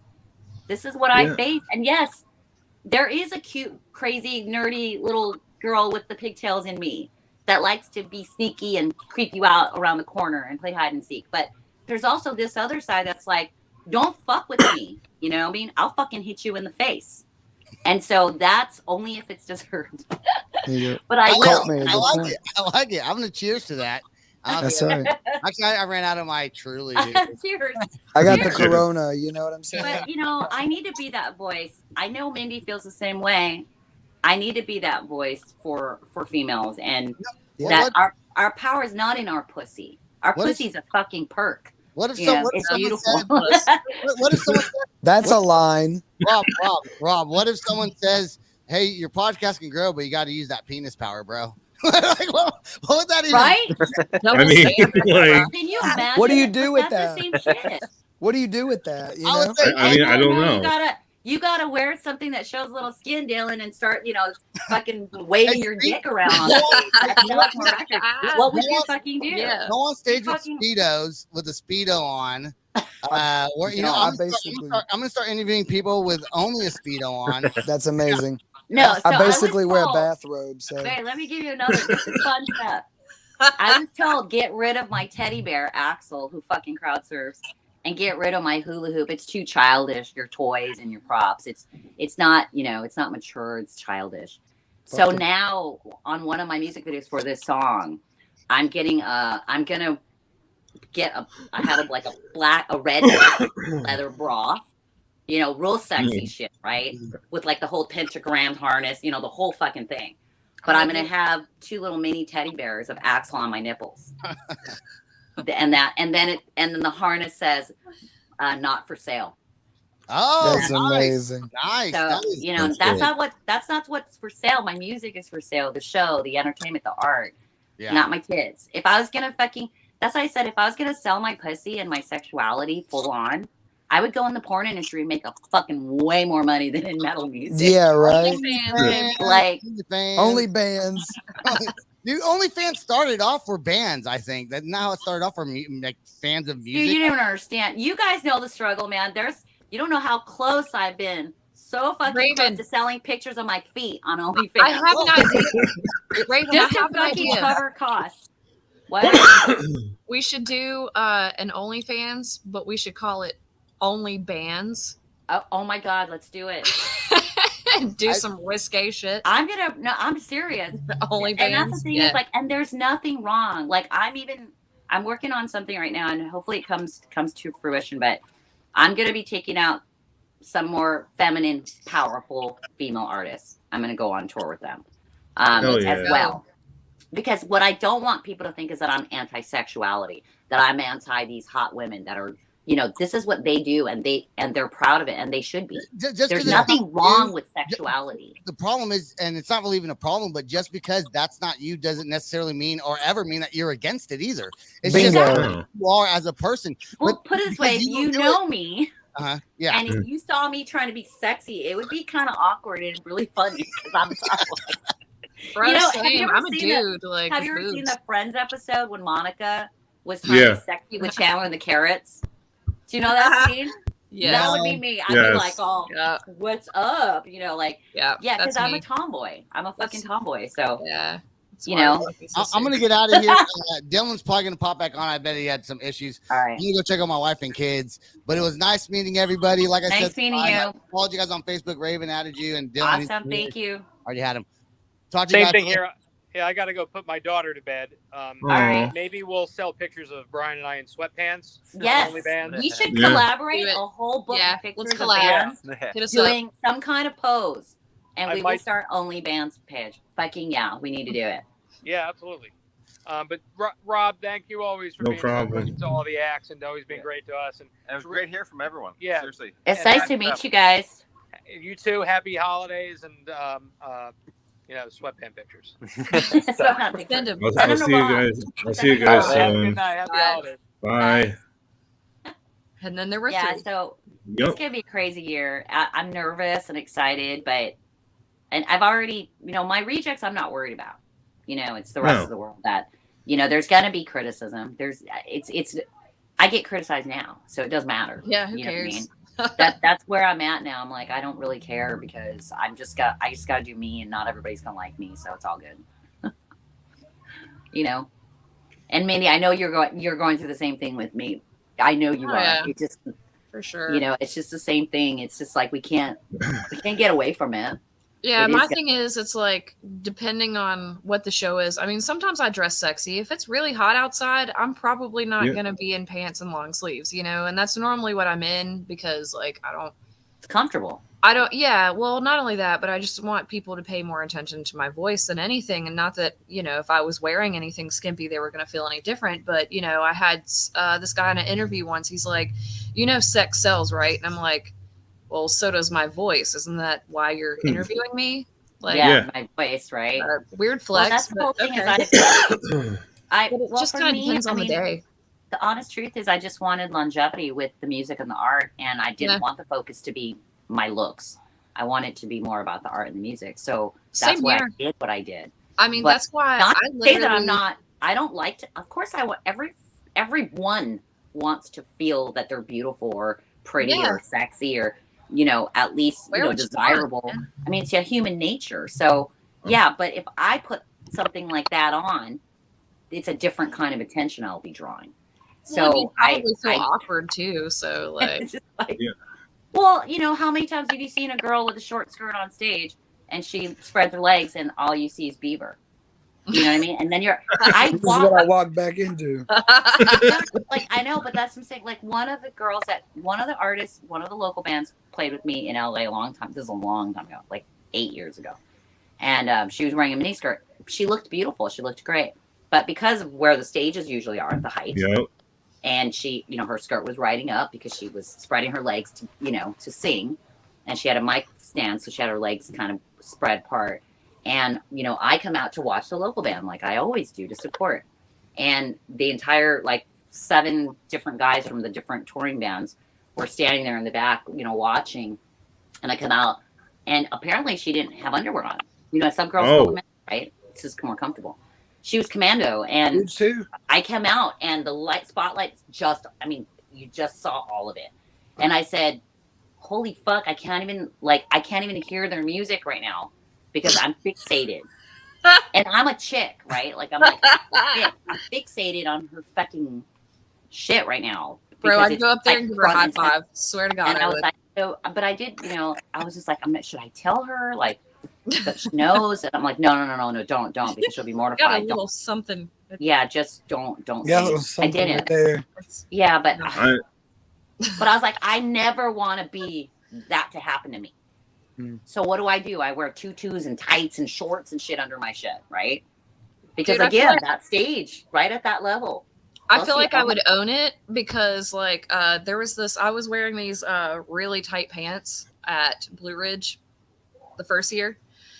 And it was really hot outside and my pants were sticking. And so when I bent down, my pants stuck, right? And then when I bent down the second time, you could see my ass crack. And some photographer took a photo of my ass crack.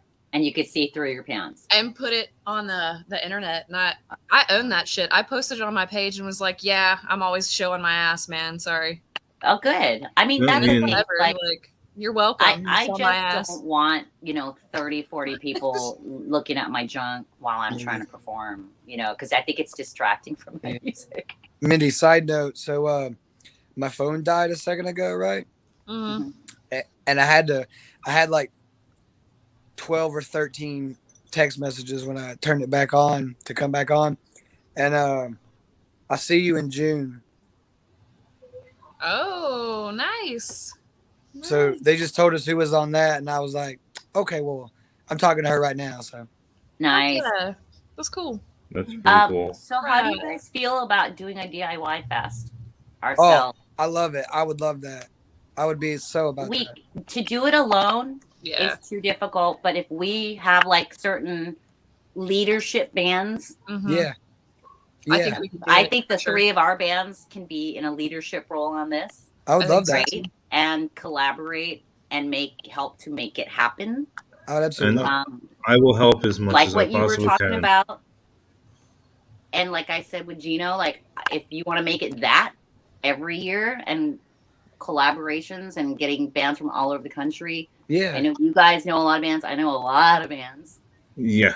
And just get everybody to fly in on their own expense to be a part of this. That would be cool as shit. And you know what? Ticket sales will help put the event on because whatever we need to do. Yeah, 100%. And as far as crew security, whatever we need to put together, stage, whatever we need to do, Yeah. or the venue that's large enough to host it, Yeah.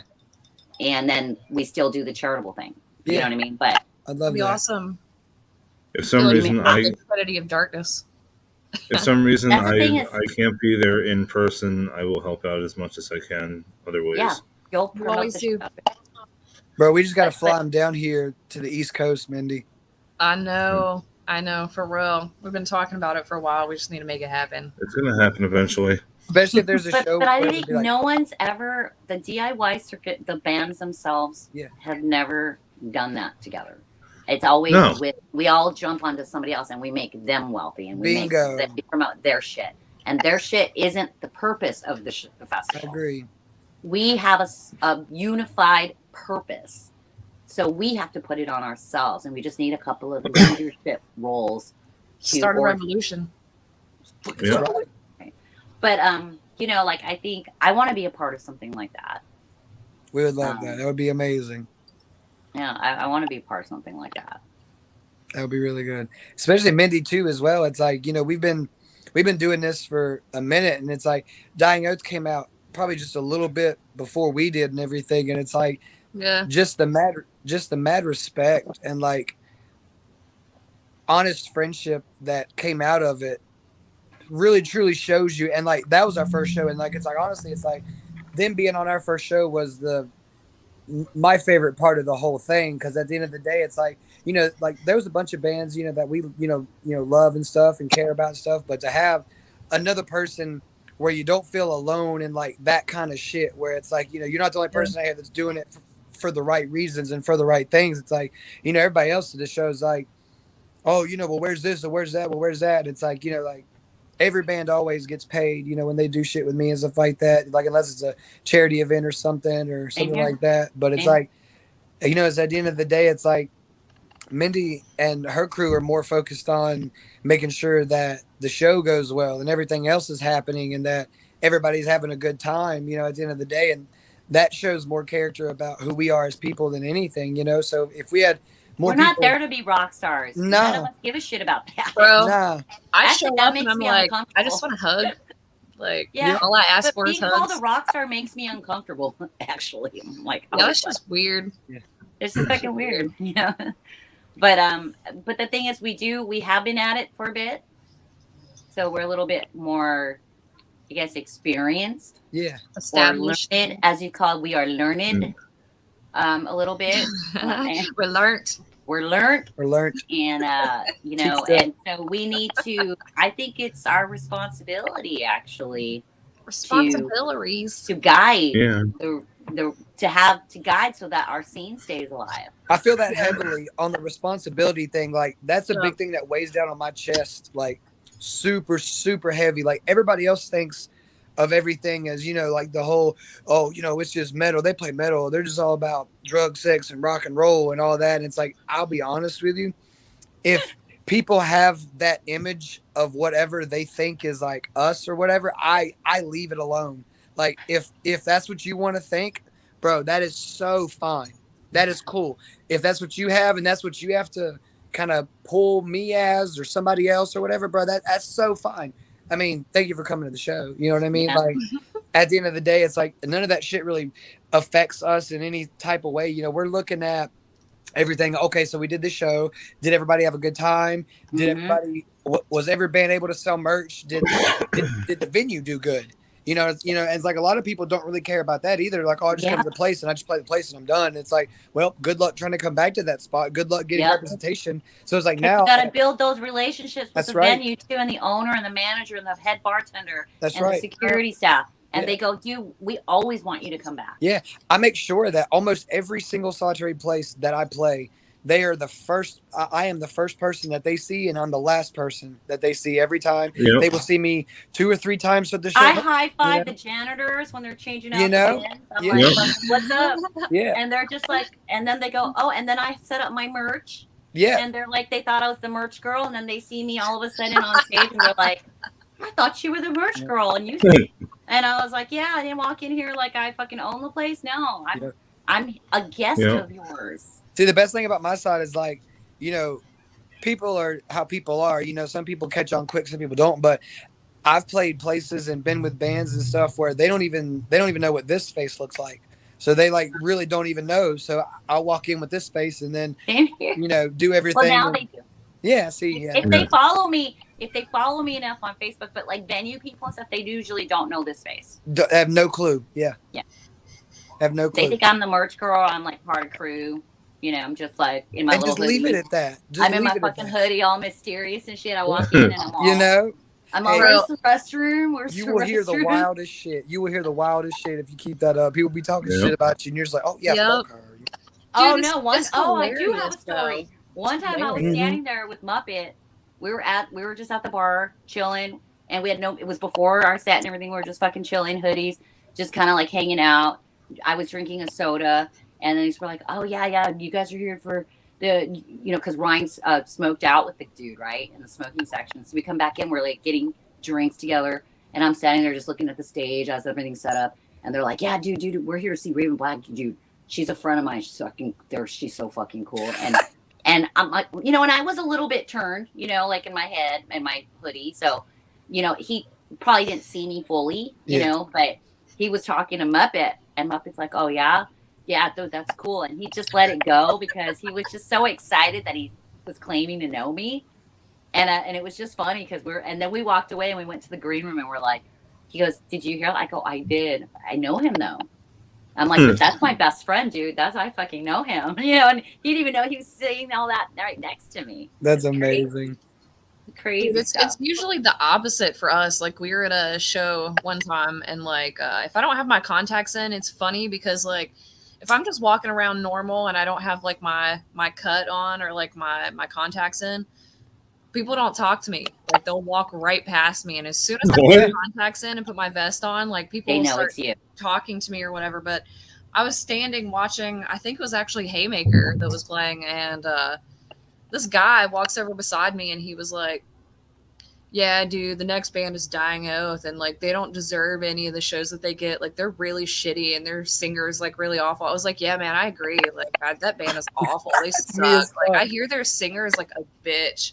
And then it was like 15 minutes later, we go up there to play, and I've got my contacts in and stuff, and like we play our set and all that, and the guy's like standing front row, and we get done, and he walks over to high five me, and I put my hand up and like moved it. I was like, "Yeah, no," and he, the Yeah, guy he was talking all to me or just whatever, I about was like, trying to get credit for like high fiving you so other Yeah. people. "Yeah," and I'm like, "I thought you didn't like my band," and the guy's just Hmm. like, and realized that from the voice it was the same person, and he's like, "Oh shit, man," and he looked at his friend, he was like, "Oh, I think I said that to her." Like, yep.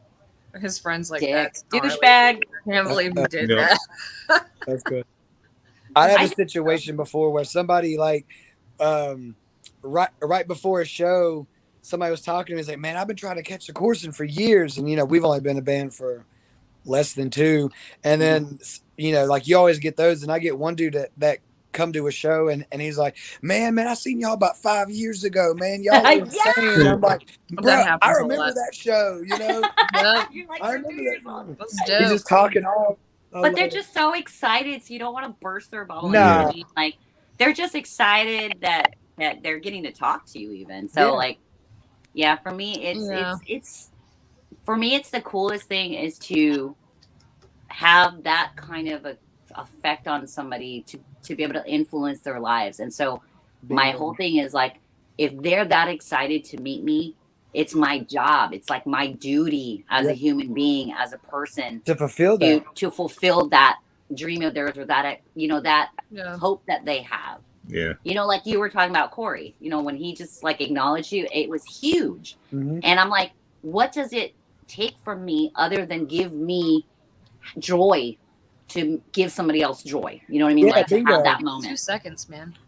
But this is why I like smaller venues, and I want to like grab their hair because, dude, I mean, there was a guy once, he had one of those soft fishing kind of like hats. Yeah. It was a baseball cap, and it was like that soft material. Yeah. And the stage was right, they were right up, so you know their elbows were up there, and I was just like, and he got his hat, and he was just like, and he was hitting my boots with it, just hitting his hat to my boots. And so I finally just bent down on a fucking scream, and I just like grabbed his hat. And then I started fucking whacking him on the head as I was screaming. I was like, that's amazing. And we had this fucking moment. I mean, we almost hit heads because we're both so into it. And people around, it caused chaos for like the other people around him. They were like, fuck yeah. They didn't have a hat, but they were like, fuck yeah. And I was like, dude, that's metal. That's what we're thriving on right now. That's what we're sharing right now is the fucking guitars, the drums, like all this fucking music loud. And we're just in this fucking moment. And I said, there's no other genre that I could fulfill that need of mine. Bingo. You know what I mean? It just can't. I can sing pop. We talked about this, Minnie. We can sing pop. All day. We can go that direction. I could doll it up. You know, I can like get all poshy, right? I could go try to make a career in that shit.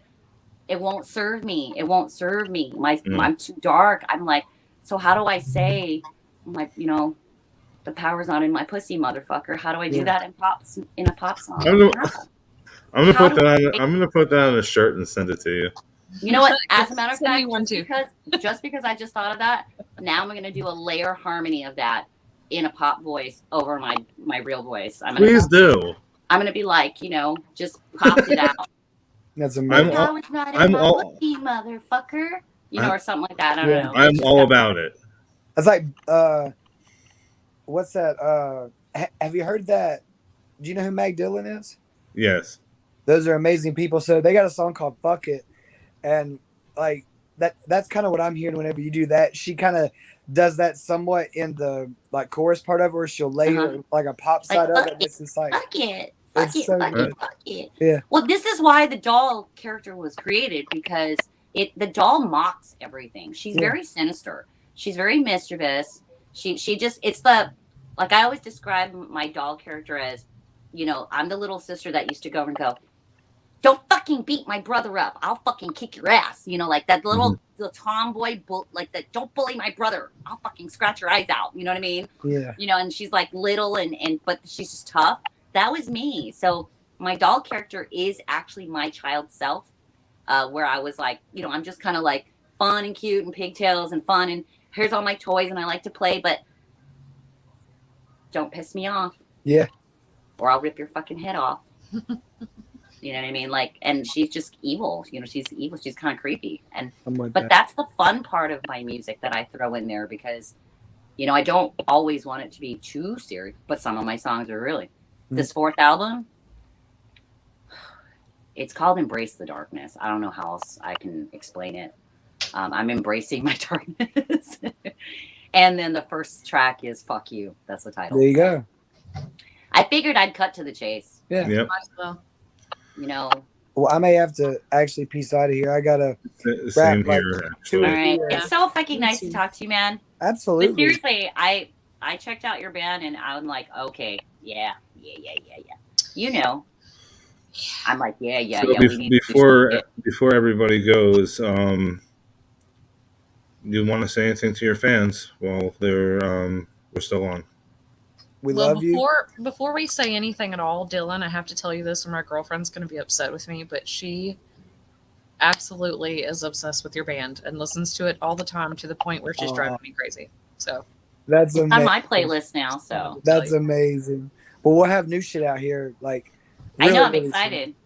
Some Hey, heavy too. shit. swap me. Like it. Swap me. I will. So it's like some stuff. I'll tell you while everybody's gone to. So some stuff is not the same. So some shit we have like rap beats in. We have like Cradle of Filth trap style, metal. like Let's go, baby. Nice. oh yeah. I got 3 songs coming on my new album with some trap metal in it. See? Yep. Dark. Yes. Everybody's taking See? a turn, and I love it. Dark, not dance, not dance trap metal. Yeah. Dark Let's trap That's metal. go. what I see. Let's go. I'm so excited. I'm hyped. Okay, so it sounds like we're gonna do a tour together. I would love Yeah. that. That would be sick as fuck. We gotta figure out our dates because Happening. you've got 2, right? I've got 2 already. Yeah. So we All gotta, right. even if we do a quick little Midwest East Coast thing. Oh yeah, I'm down with that. I could do say a come to 2-weeker. Jersey. Jersey, yeah, there you go. Jersey. Do like if Um, we all get on Blue Ridge, we could just go Blue Ridge and go up. Yep. Make a whole tour of it. You That guys would be know how I sick. feel about. I can't. Yeah.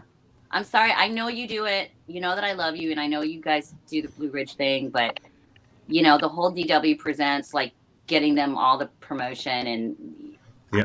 I know. That's I why know. we quit doing a lot I of just stuff won't too. do it. I won't do it, and I know you do it. But you have fun doing that, and you got an in on that, so it's okay. But for me, I won't do that. I won't do the voting thing. I won't do any of that. The I'm good with thing is, I'm we with you. You know made why I it won't to do a it. point where we don't have to do any of that, and we're actually getting Yeah. paid. We don't have to pay. Now, for now, it. so now you're where I'm at, right? And I don't really want. I don't enjoy festivals because they're too far away. it's rough. I'll and go it's to them. You know what I'm saying? I do too. Yeah. You know. I That's the jump best off that. I'm like fucking doing a leap of faith across the You fucking know- big speaker. I'm little, so I'm like, fuck, I'm gonna eat shit.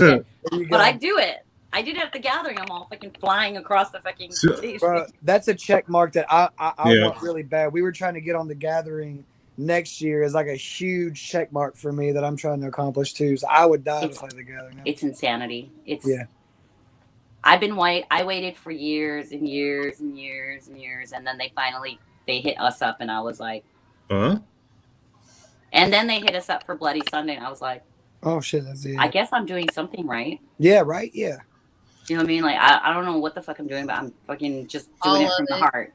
all of Doing it. it from the heart. That's amazing. Oh, dude. So today I just want to say something that I made a milestone today. I need to share with you guys because you'll appreciate Please this. share. Please share. I've been trying to share something of Raven Black musically, just just a little touch, just Tidbits. into Sirius Octane's big huge fan club with like how many thousands of fucking viewers, Mhm. followers, and I always get denied and deleted my shared post. But today, I did the depression one about anti-suicide. I said, this is an important post to share. Sometimes it's not only about sharing music, merch, shows, and tours, but it's sharing and promoting life. I Yeah. put that, Amen. and then I fucking put my post with it, with my picture, no makeup, me looking like fucking hell, right? Black and white. They fucking kept it. See? Hell yeah. Milestone. One step at a time, right? I did it to Slipknot's group too. That's amazing. Because, and it wasn't about self-promotion, it was about the fucking message. Helping other Like, people. you guys Yep. have millions of people. This is an important post. I don't Yeah. have your reach. I'm going to use yours to get this message out. Yeah. I don't know if Slipknot kept it, but the fan page or whatever. Yeah. But Sirius Octane kept it. That's amazing. My I think first my one after 7 Battery's years about to die. or 4 years of trying to get anything posted on there. That's amazing. They accepted it today. That's If my solid as battery shit. dies, I love you guys. It's gonna die. I love you. in a moment. Well, I I can't love you wait. so We much. gotta talk more. Yes, We please. gotta like do our little conference call thingy Yeah. Soon. Okay. Yeah. beginning of next year. Let's wait till after Christmas. But I Okay. gotta know your schedules. And we gotta share schedules and see when we can do this. That'd Let's be make it perfect. happen. All right. Okay, guys. So Rob? we're gonna wrap this up then. Rob, you're gonna be there live, and we're gonna have a fucking table for you. And just That's gonna- right. Yep. Everybody It will wants to happen. meet you, It will happen. and you have to have cutoff shirts. I refuse to wear your shirt without the No cutoff. sleeves. I told you already. I want to buy a shirt from you. I shared your post, but I know. I need you to cut off the sleeves for me. I will. I love you all, and have a happy and healthy. And I will talk to you guys in a couple days or so. Happy Merry holidays, guys. Happy holidays. Guys, Love you guys so much. all the love, guys. Have a good night. Bye. Bye.